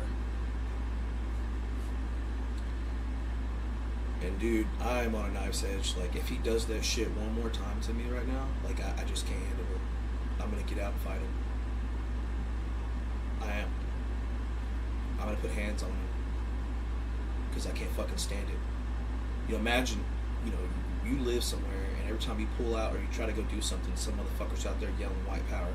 The same motherfucker that voted for Trump and supports every little thing that he does for no reason. He's just like an antagonistic guy, you know. But there's like a few redeeming qualities about him. He's an old friend. But I just can't handle the fucking white power bullshit and the fake fucking Trump support.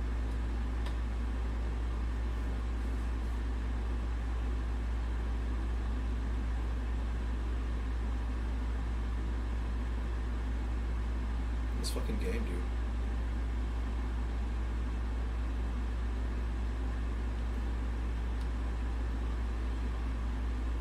This fucking game, dude.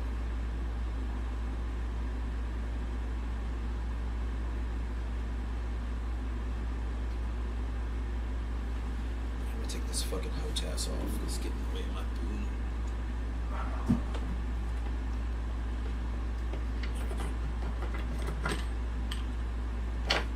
Got me what's that? Got me a Thrustmaster fucking Warthog. Barely use it, but whatever.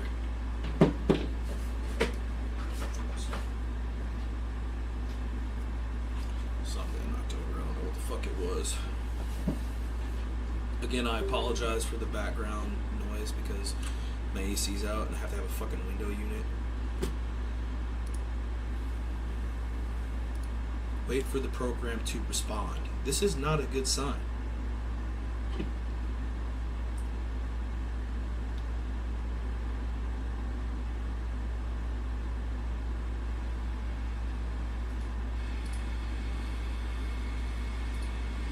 Program to respond. This is not a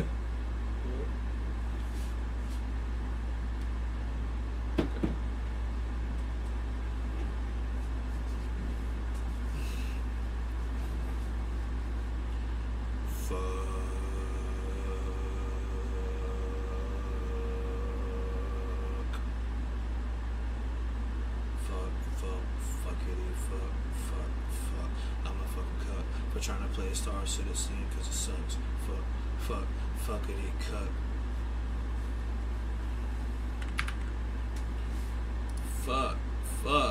Fuckity cuck.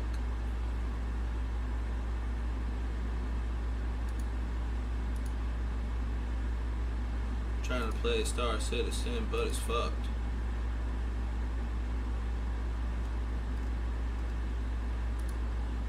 Wait, what? Wait.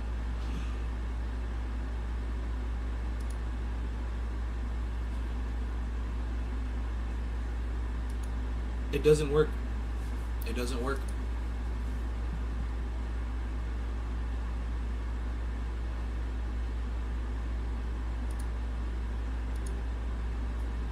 Yeah, so, if you value your own sanity, don't fucking play Star Citizen.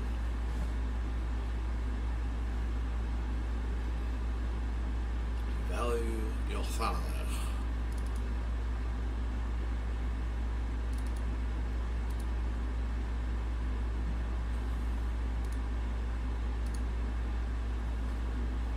Get the fuck out of here, Star Citizen.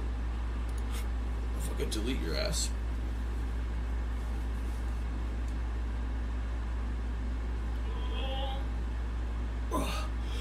And these people were backing Star Citizen back in like fucking 2012 or some shit, dude. 2012, I think, is when they announced it. And it's still fucking barely playable, dude.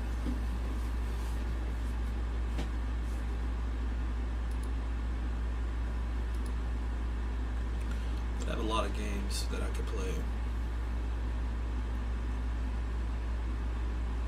Don't necessarily feel like it. I guess I could play some more Ammo.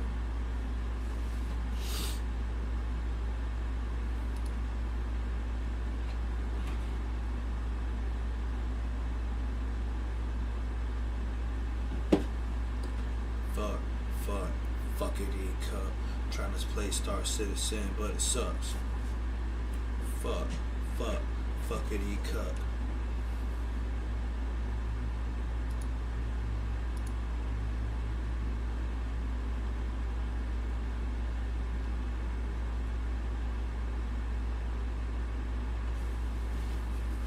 I need to smoke.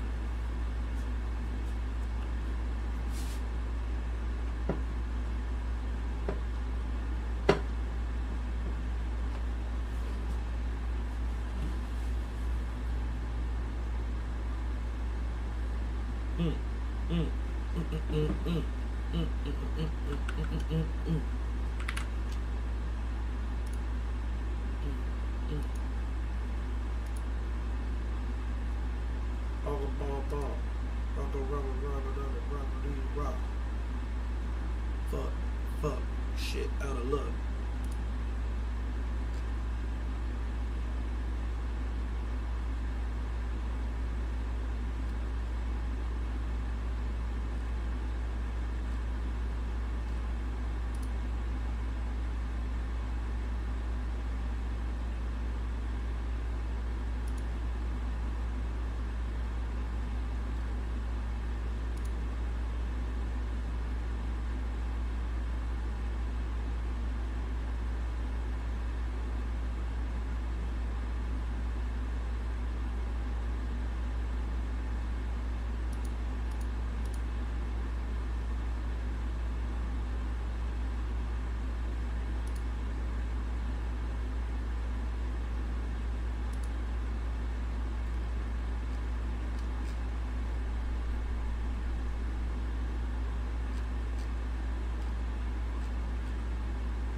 Unraveling them into opportunity.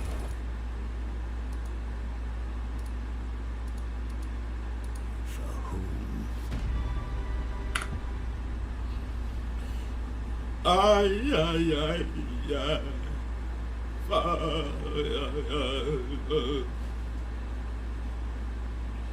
I think I might start a new campaign.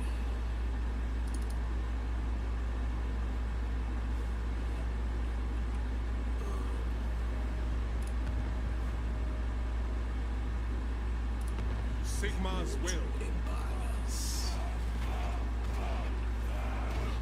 Who should I play, guys? Who shall I?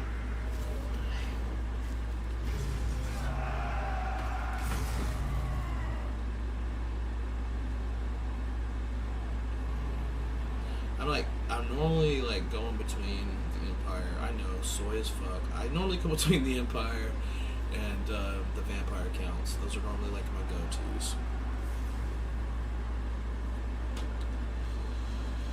I just don't fucking know.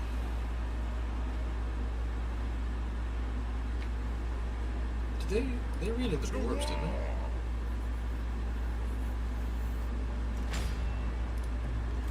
Factions have taken our foes' place. Why are dwarves always Scottish?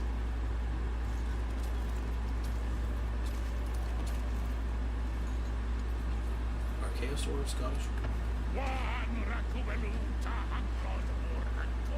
They're like Greek or like Ottoman, I guess.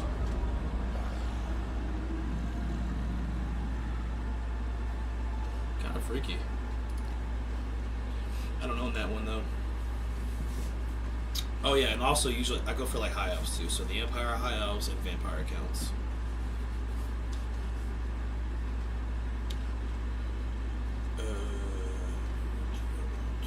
Summon the Elector Counts.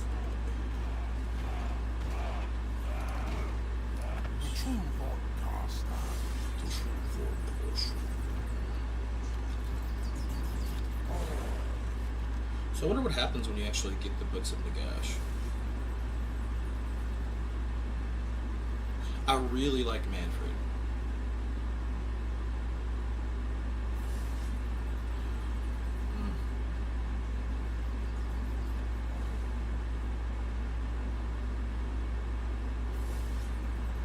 Like if I could be anything in the Warhammer fantasy universe, it'd probably be a vampire. Just because they're so cool. Vampire. I would be a vampire.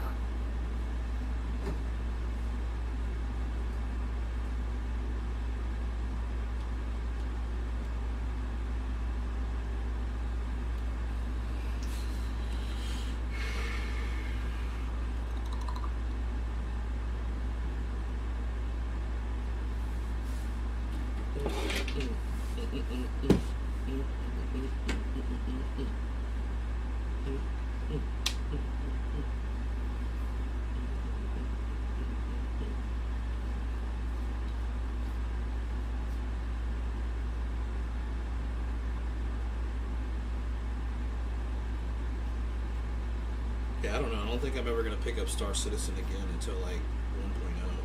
But even then.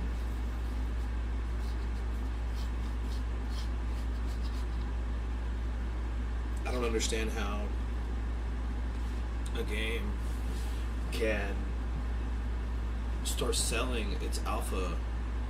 Well, I don't know if their alpha released in 2012.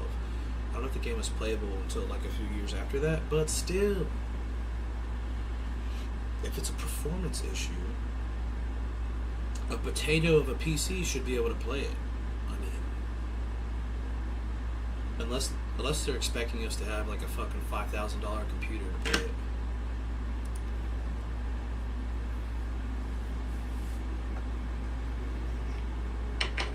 I am the god of inexhaustible blood, and I shall have my way.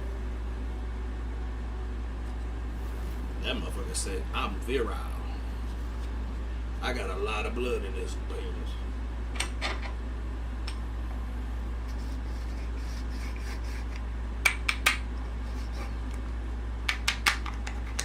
I've got a lot of blood in me, Pete.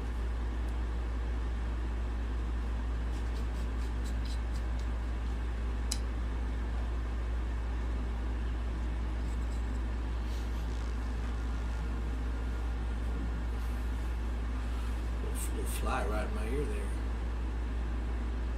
Let me look at this. Okay. Okay.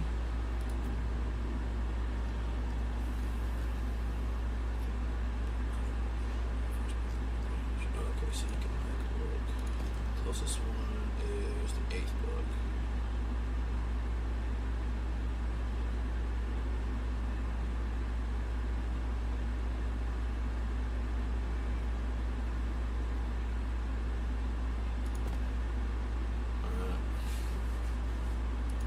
Come, impress me.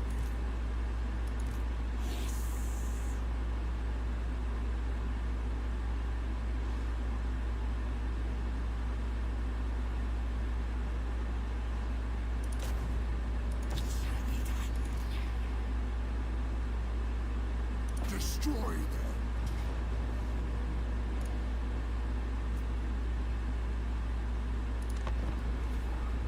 Destroy them.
One day, Mom, I'm gonna be a big streamer.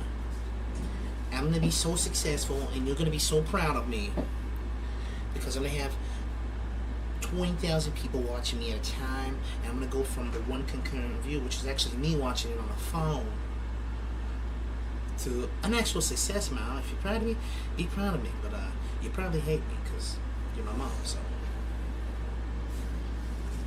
my mom, I don't know if my mom actually hates me, but she probably does. I put her in her place too many times. Horrible person. My mother. Horrible person. Used to be good. Used to be good. But, yeah. My mother.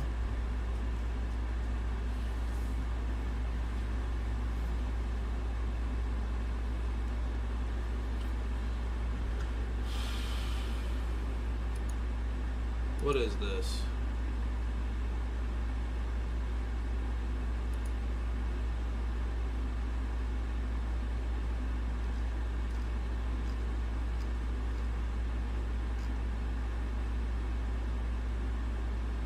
Yeah, olives are. They're just like fucking... They're like meat grapes, dude. It's totally true. Olives are meaty grapes. Alright. I'm going to shit on these motherfuckers real quick. This shitty AI. Because it's AI, so...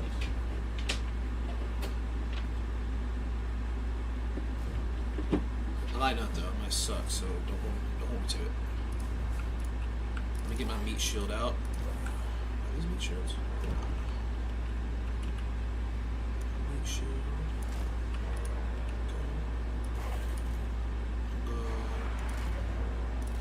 I have these guys. These guys kind of trying to flank a little bit. These guys can flank out of here. There we go.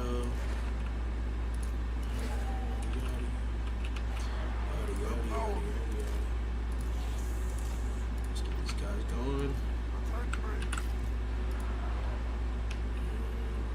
My job is done. I trust me as master.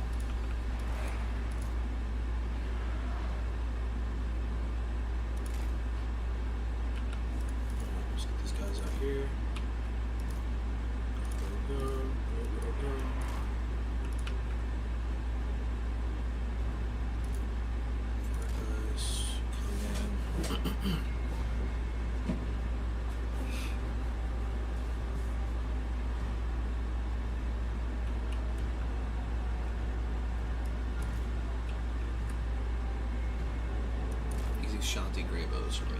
Gotta go.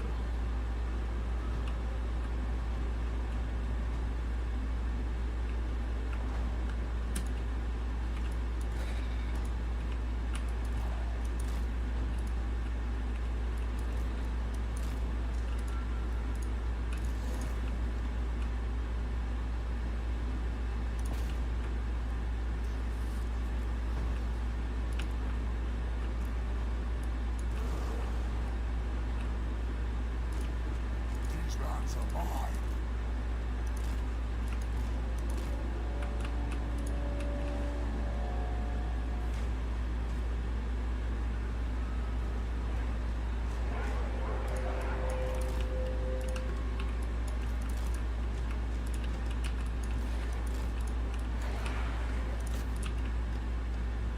Some decent micro, not the best. Hearken to my will. Nagash was weak. Witness true power.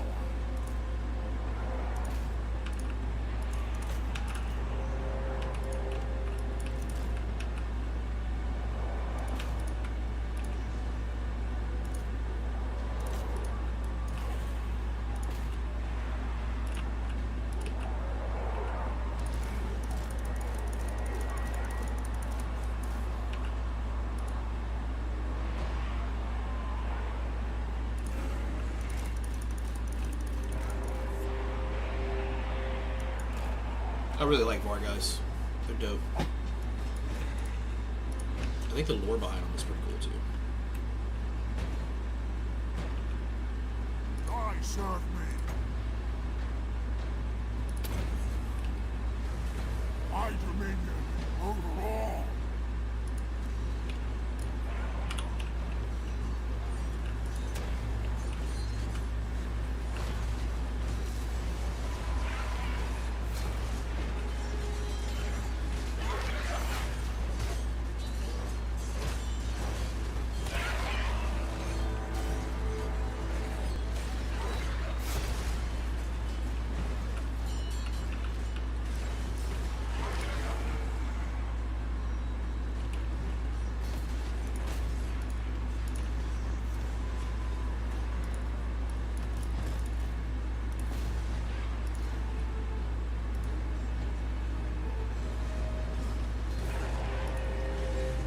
Fuck them up.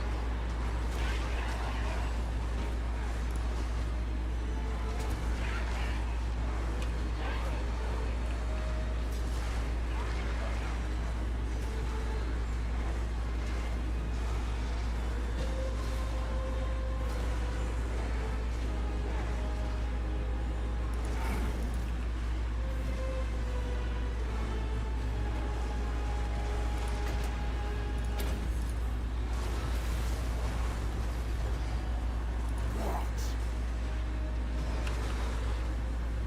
From the tombs.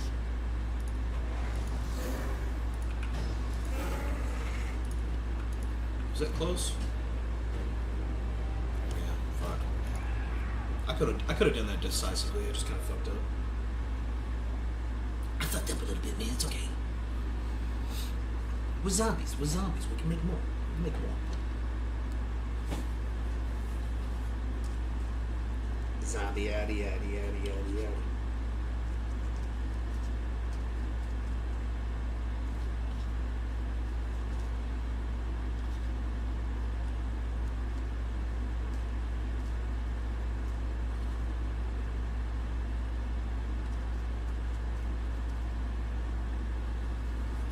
Just trying to roll me up a little CBD.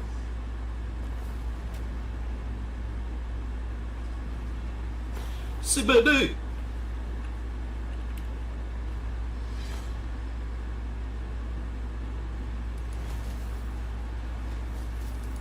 CBD.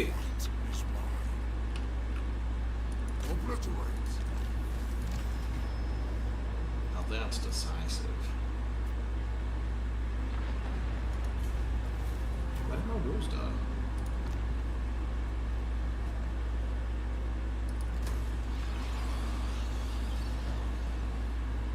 The cult of Sigma.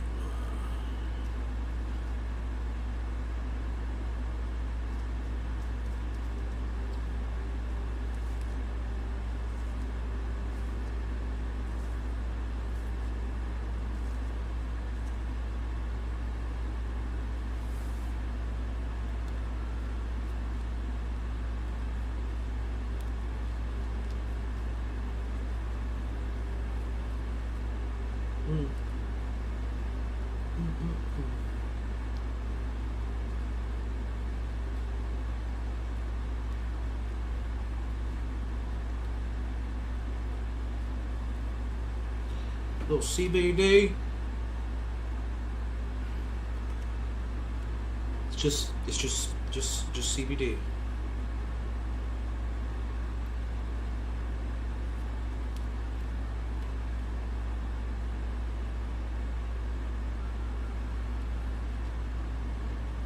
Oh no, don't you fucking do that shit, motherfucker.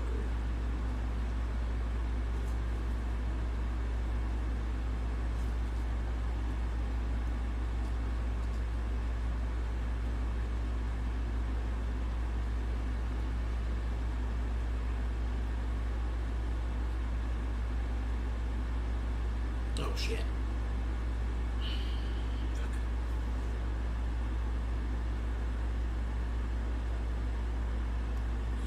CBD.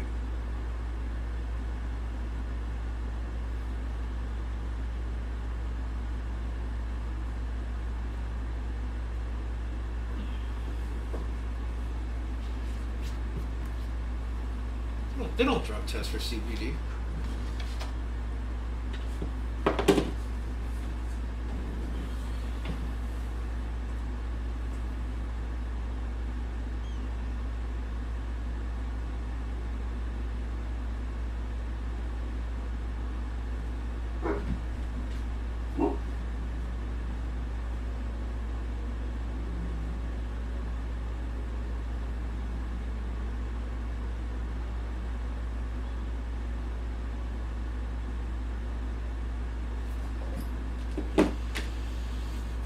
I'm really ready for our fucking temperature to drop because this sucks.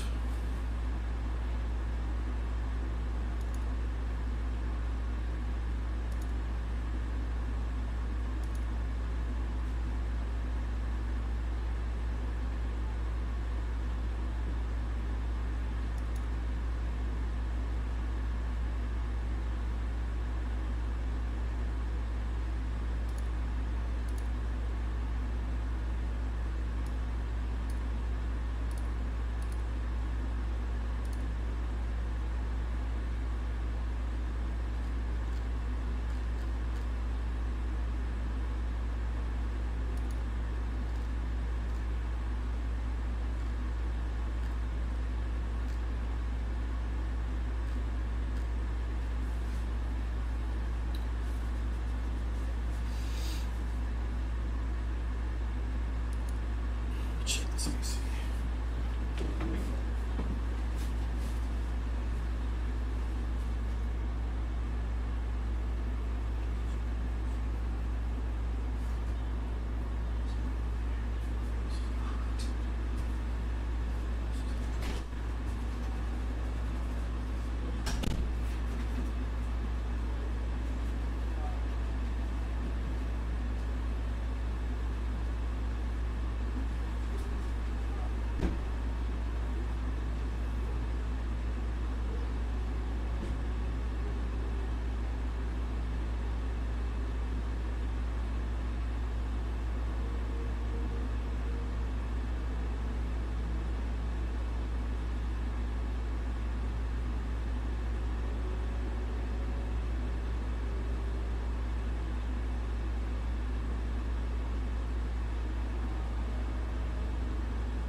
Oh, whistle! Whistle! Oh, that's what fell. Baseball! Oh, be careful, buddy. Be careful, Whistle. Whistle! Come here. Oh.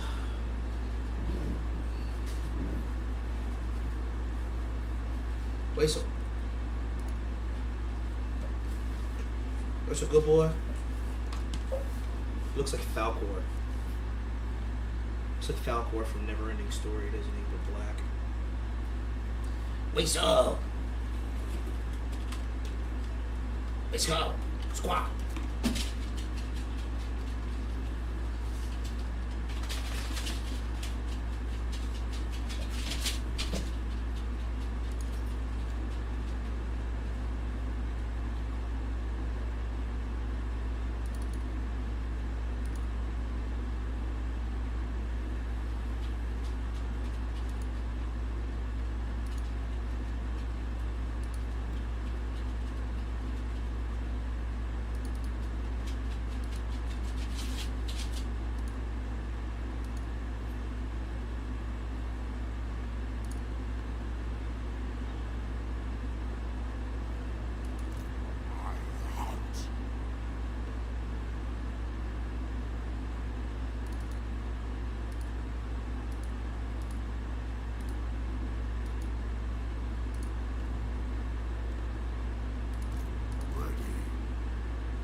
What the fuck is going on here?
Darkness comes.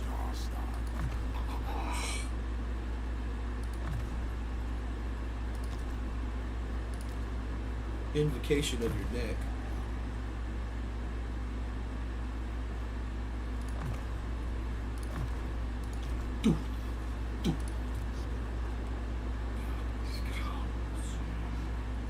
Darkness comes. Invocation of your neck.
A little bit more meat.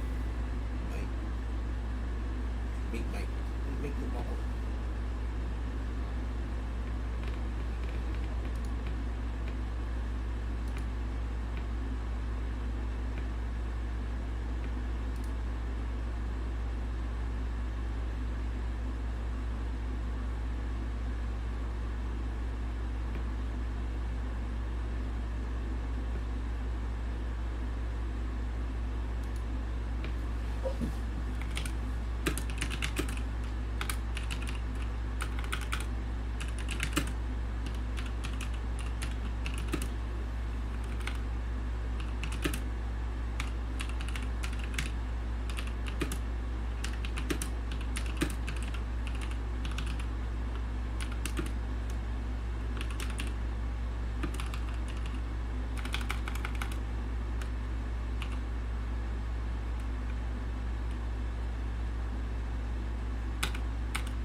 I've since made my Facebook profile public, so now I get a bunch of fucking retards coming on there that I don't even know, like saying some shit. I have to put them in their place.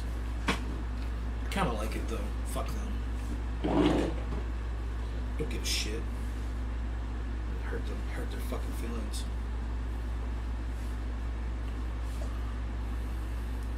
I'll take civilized. Same thing goes for family. I don't give a fuck. I really don't.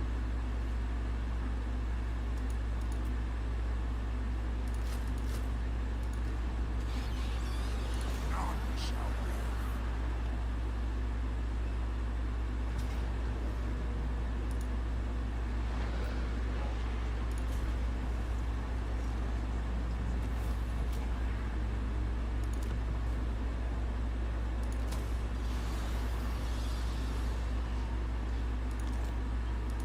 What?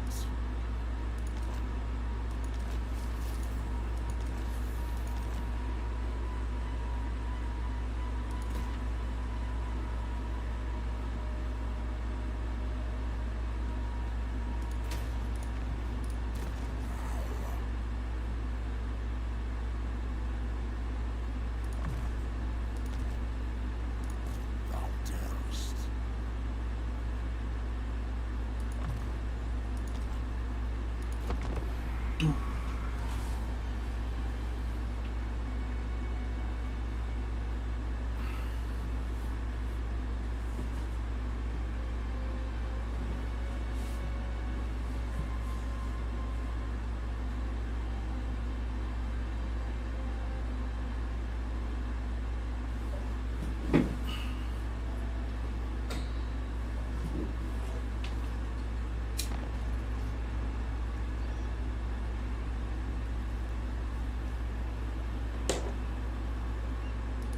Thus was my plan.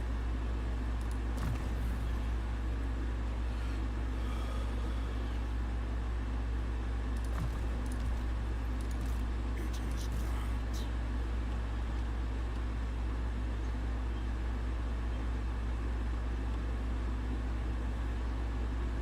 Gods macabre. Yes. Come, impress me.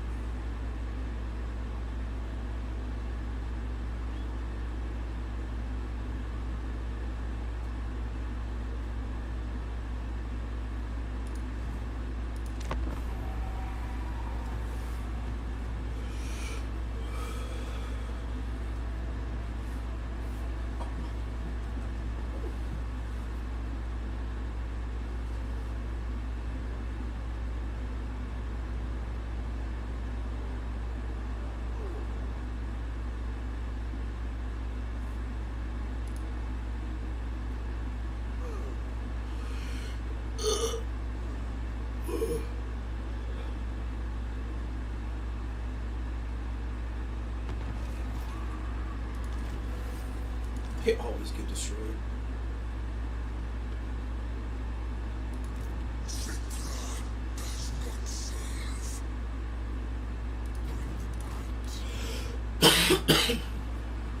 Fuck you, Cetra the Perishable. This night.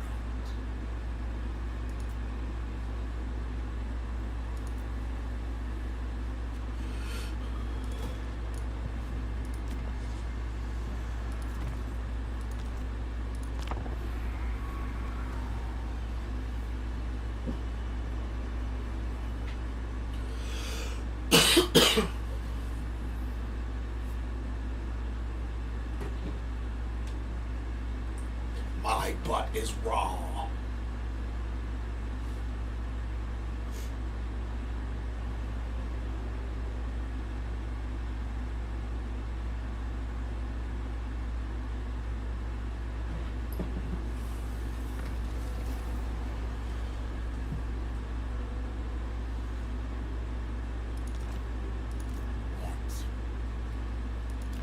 That motherfucker's got an attitude. I hunt. An intriguing play. A true broadcaster.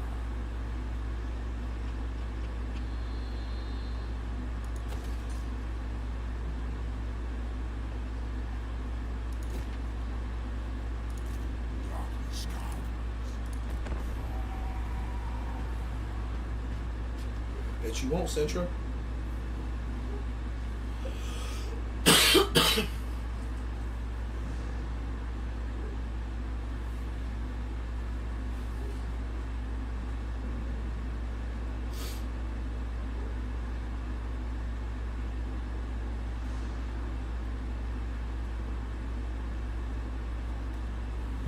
I don't know why my bit rate's always so low, dude.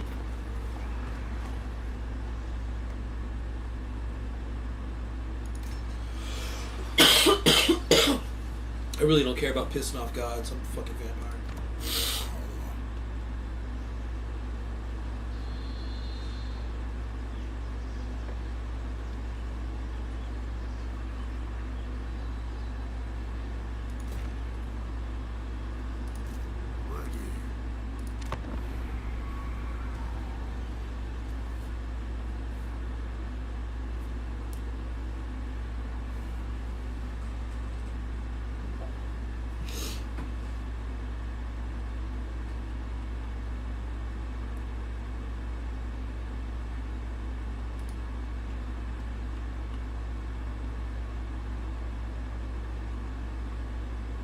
I have come. Oh.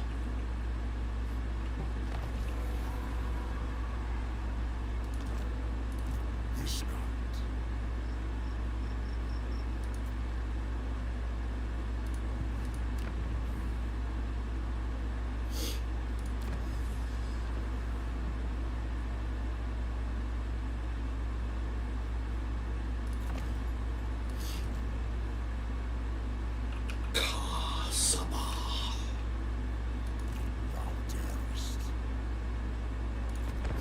I used to have like really hot farts, and I would like think of the noise that it would make, like the steam and everything, the essence of the fart. It would make like a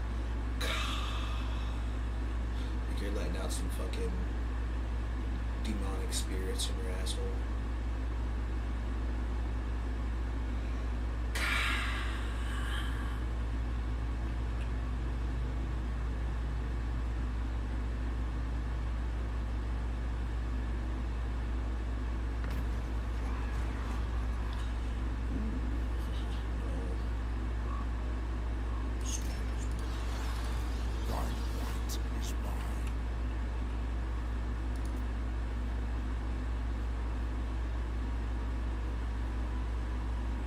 What's really the difference here?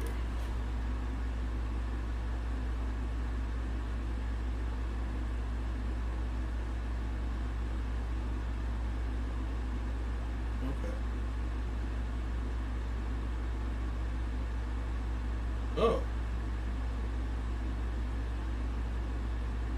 It's pretty cool. I'm never going to use the regular ones ever again.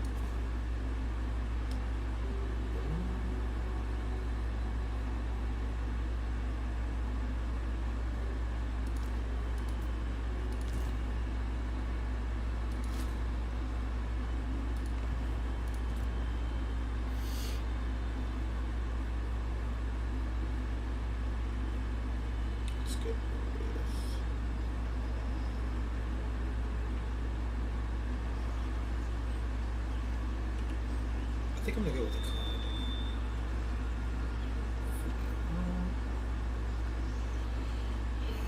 Yeah, Jibit. Let's get Hagar. Oh, wait, no. Let's do Sabar first. I grow impatient.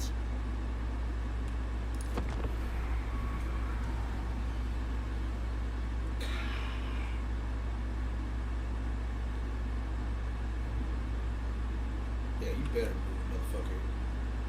You got bigger fish to fry.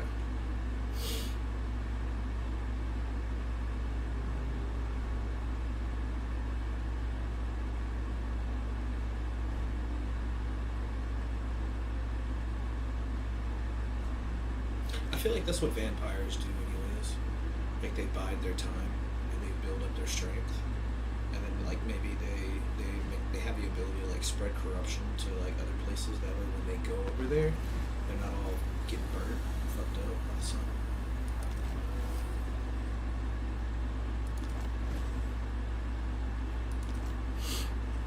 But yeah, like the Vargeist,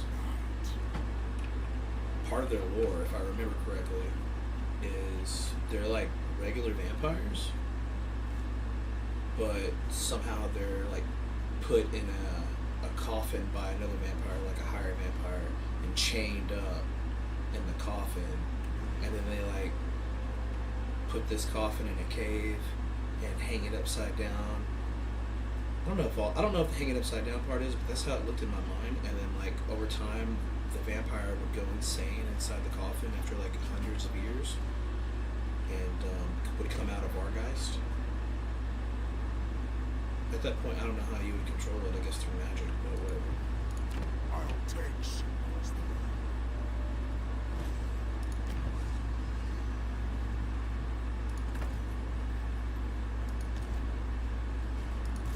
Yes.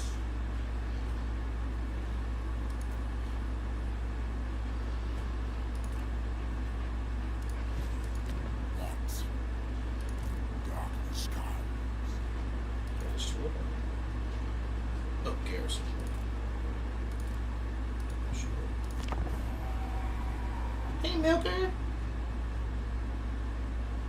Little Milk.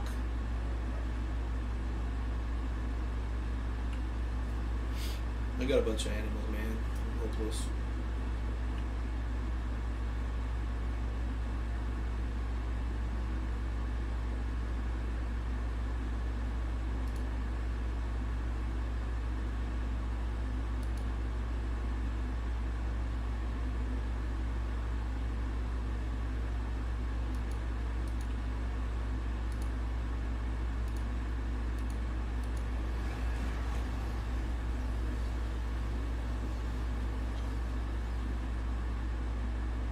Milk.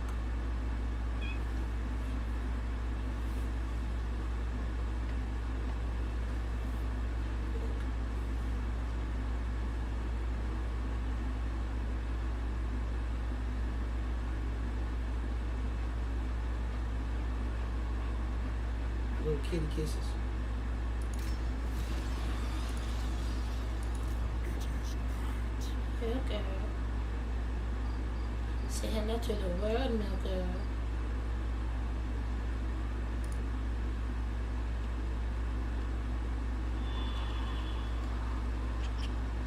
Cause you're just a meal. This night. When you get the ow. Look. Yeah, good.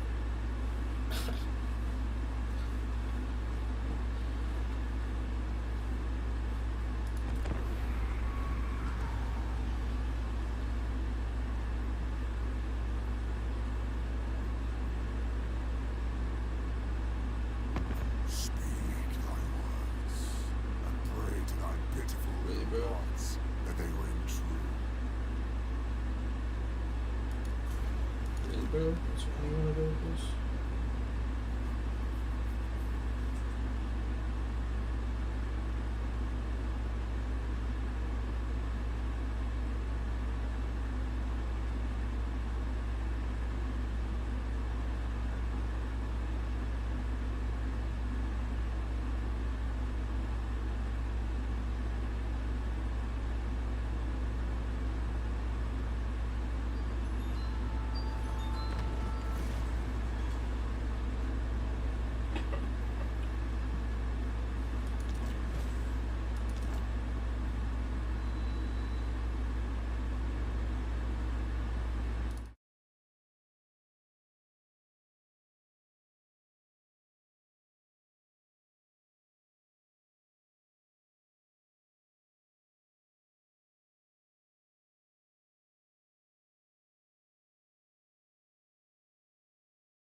I always get excited over that.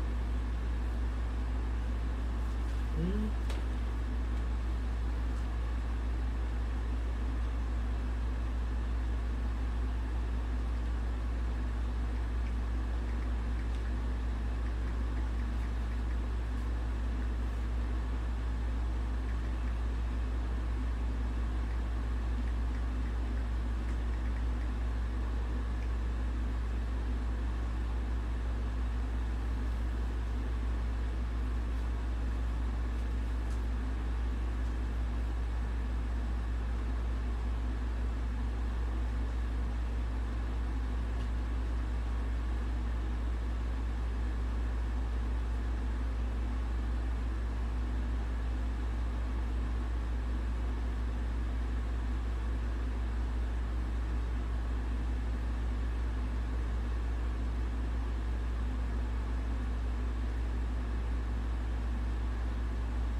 But doing that hurts.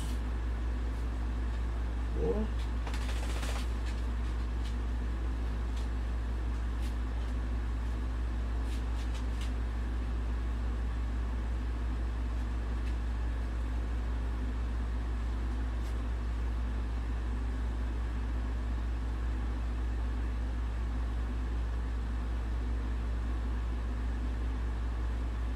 Okay, I need to figure out what the fuck is going on with this bit rate shit.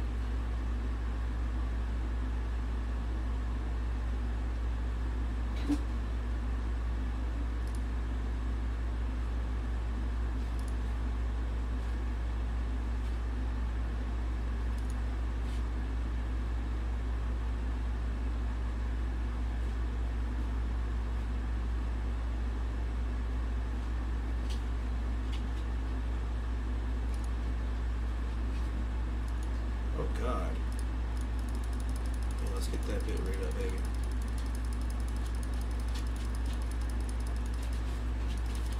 Should probably type it in, but I'm already so far. Fucking idiot. Let's go all the way up.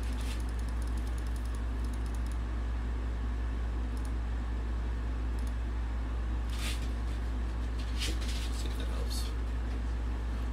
Oh yeah, way better. Way better. Look at this, I'm just a fucking, I'm a noob. What do I know? What the fuck? A fucking noob.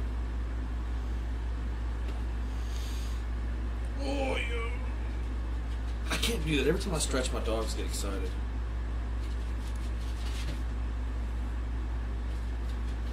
I'm excited now. I don't have to worry about a low bit rate. I'm at like 8. Well, I could set it higher probably. I probably should. Yeah, I'm gonna set it higher.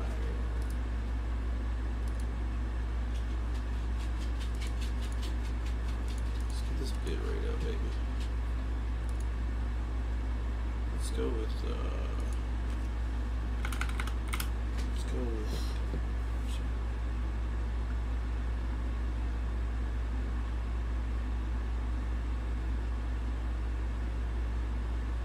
let's go with that.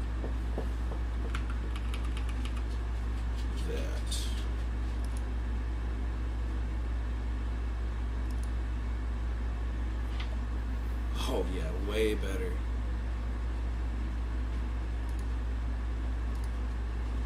Way better.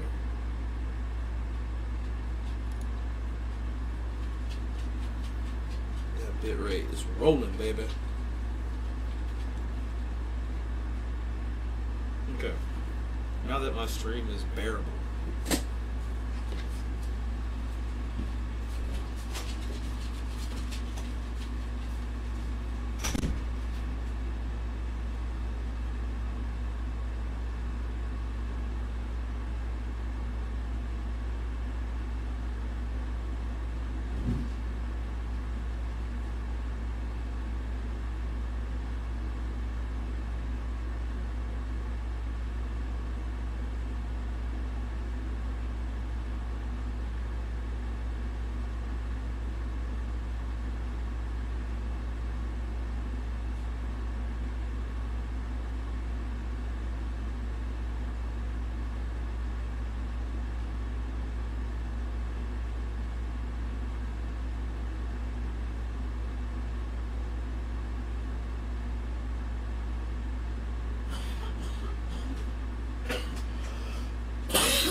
Oh no, he's AFK, bro.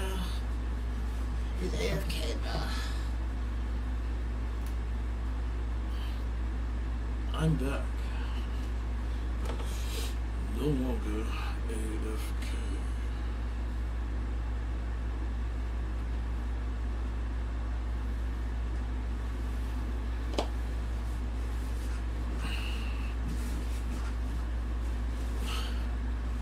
Not gonna lie, I might not be the only one, but every day around the same time, I get stressed out. And for one reason. My girl's gonna call me when she gets off and she's gonna ask me to do something. Even though I might be doing something else, she's gonna say, hey, do this for me real quick. Drop whatever you're doing and do this real quick. And it is fucking stressful. I'm always like on edge, like, oh, what's she gonna ask me to do? Shit.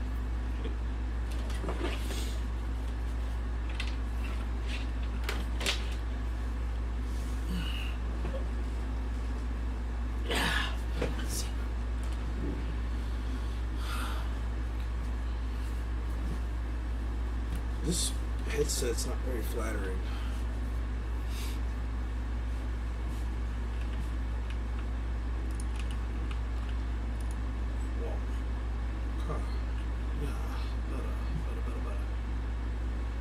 Testicle.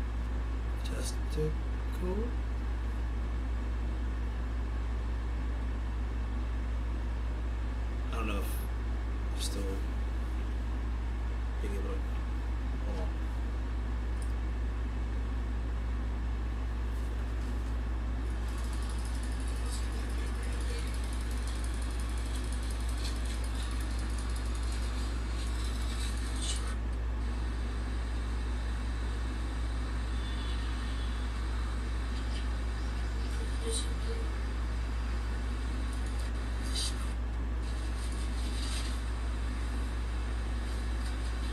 I'm excited now. I don't have to worry about it. Okay.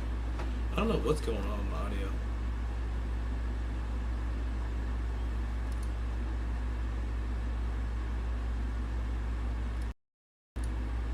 Really weird. So, a little better. I don't want to be peeking. It just sucks because you can hear the fucking AC in the background. Let's see.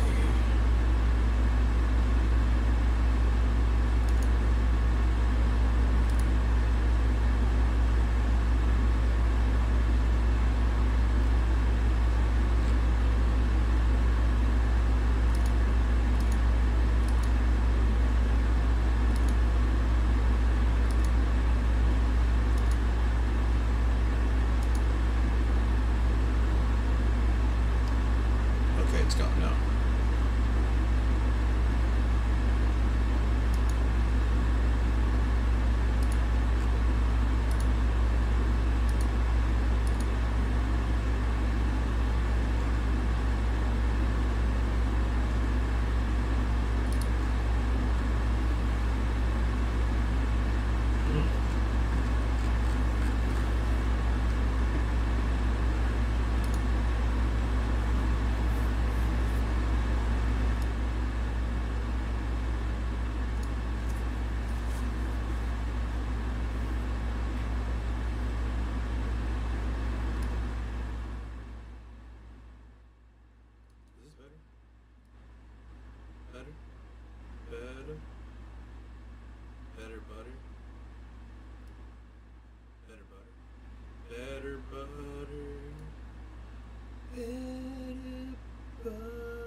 to an insurance adjuster because our home is fucking falling apart around us. And we've had all these hurricanes and shit, so yeah, I'm trying to sort that out, figure out what we can get done, because it fucking sucks right now, I'm not gonna lie.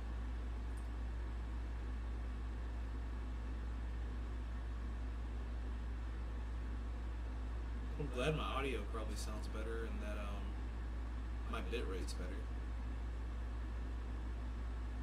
Which means my quality video is probably legit.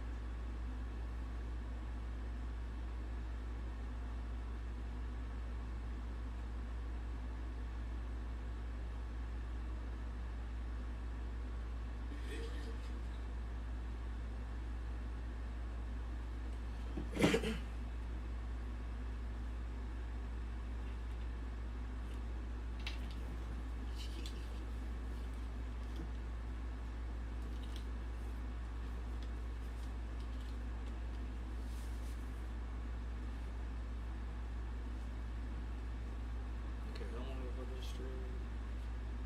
Let's see.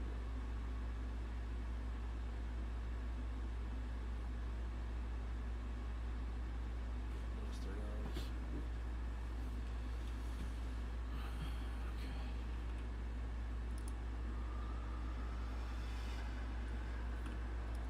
Come, impress me. Thy right is mine. Is this dude gonna fucking attack me?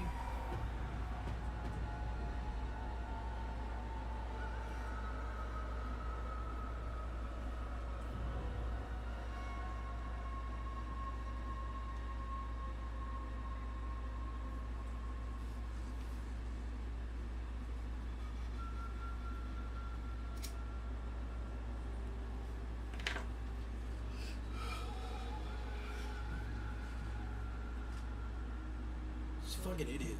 There's no way he's gonna be able to take this.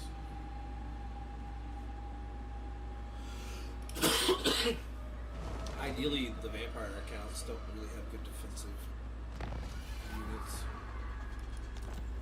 So, ideally, fight them out in the open. Ready. Old Pierce.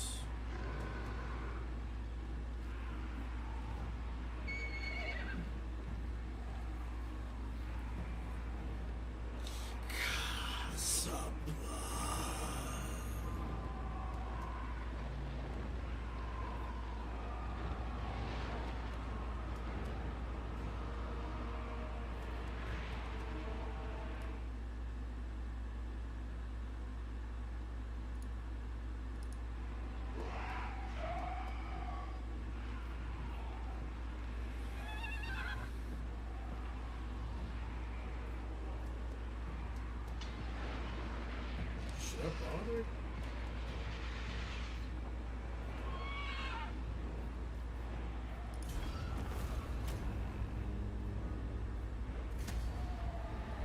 Girl, give me that. Yeah. Whoa, oh, oh.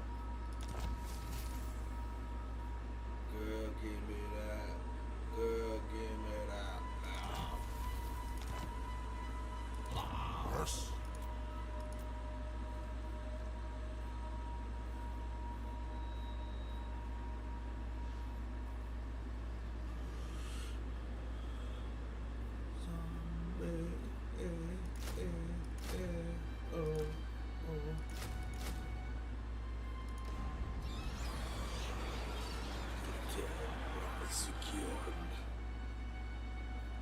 I'll take Sigmar's throne. Another good. Spirit Leech.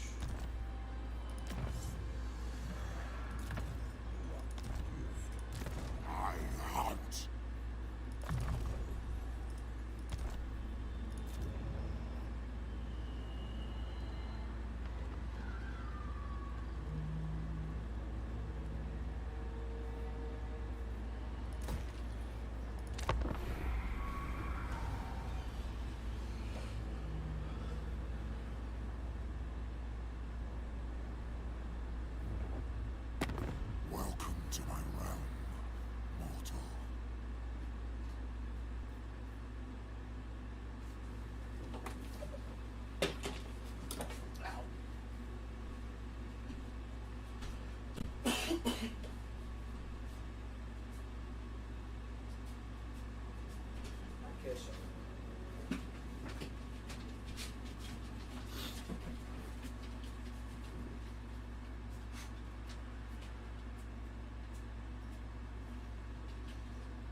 quest has been issued, mighty lord. A great adventure beckons. Be wary, though.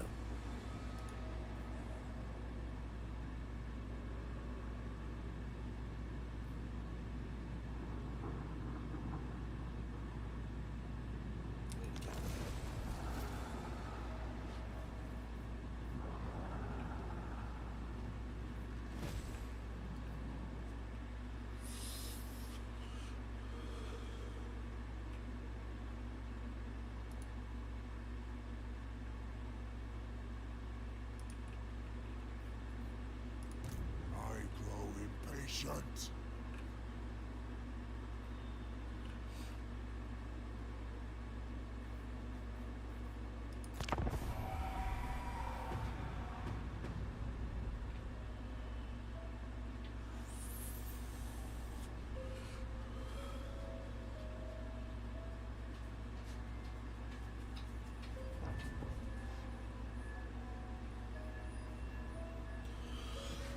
What the fuck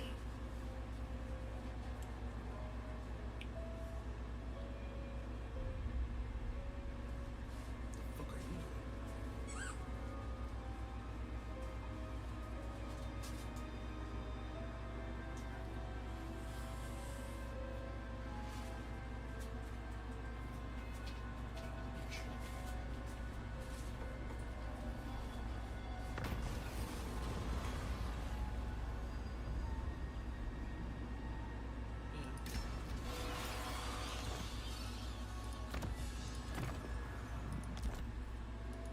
The true Von Carstein. Slayer.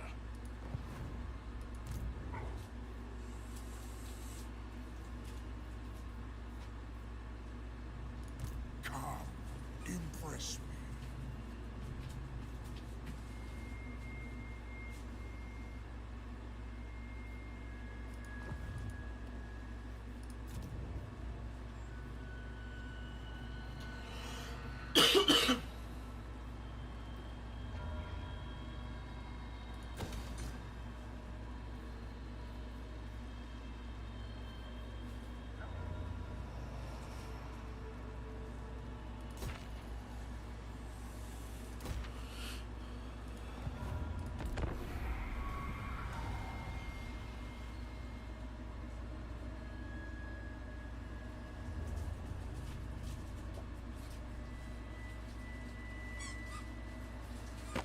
Mortals, thou hast trespassed. My words had best hold prominent.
This guy's gonna try to bully me, I guess.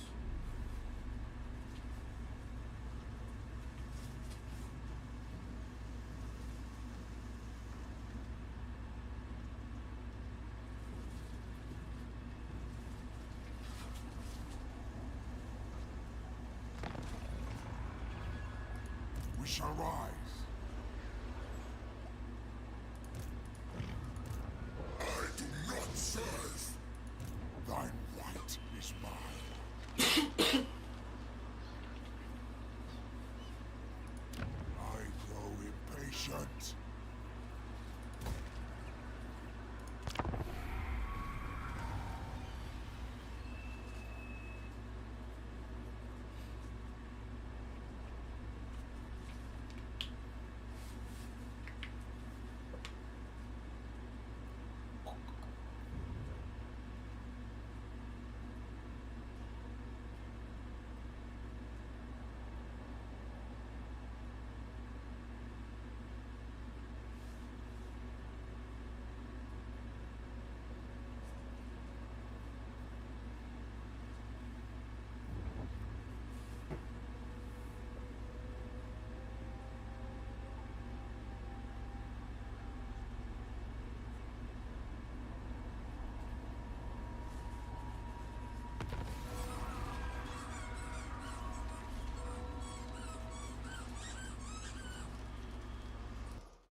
It is night.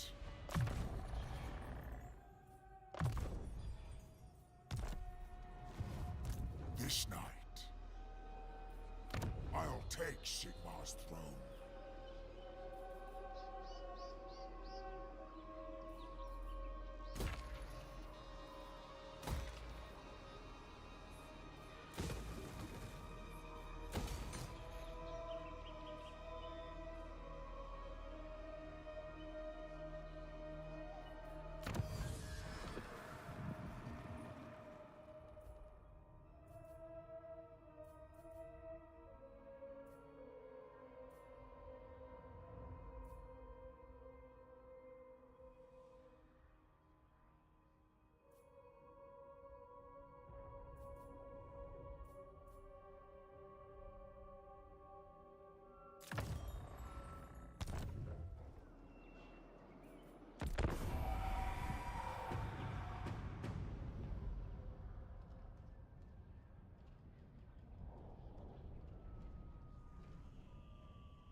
Yes.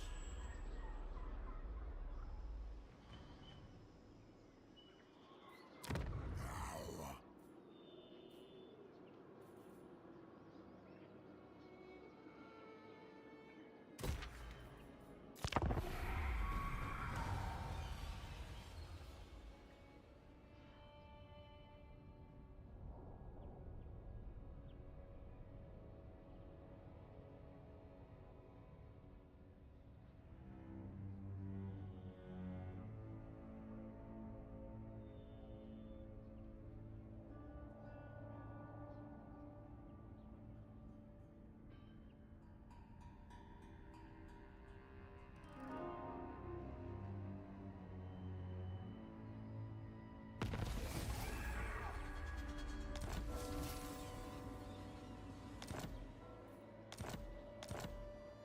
Bring the night.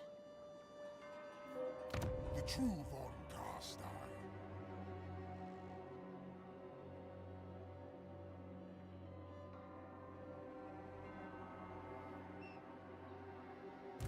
What?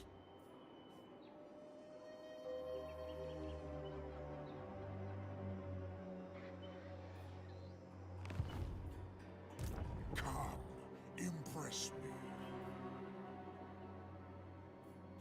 I hunt.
gonna have to end this stream probably for now. I have to go do some stuff, like I mentioned earlier. But yeah, I will be streaming way more often. So if you like me and what I talk about and what I stream, follow me, subscribe, like, comment, whatever the hell. Doesn't matter what you say or do, just do something. Interact with me, please. I'm desperately, I'm in need here, buddy. No, I'm worse than that. I'm beyond desperate. So please give me your attention. And, yeah, guys, have a nice day.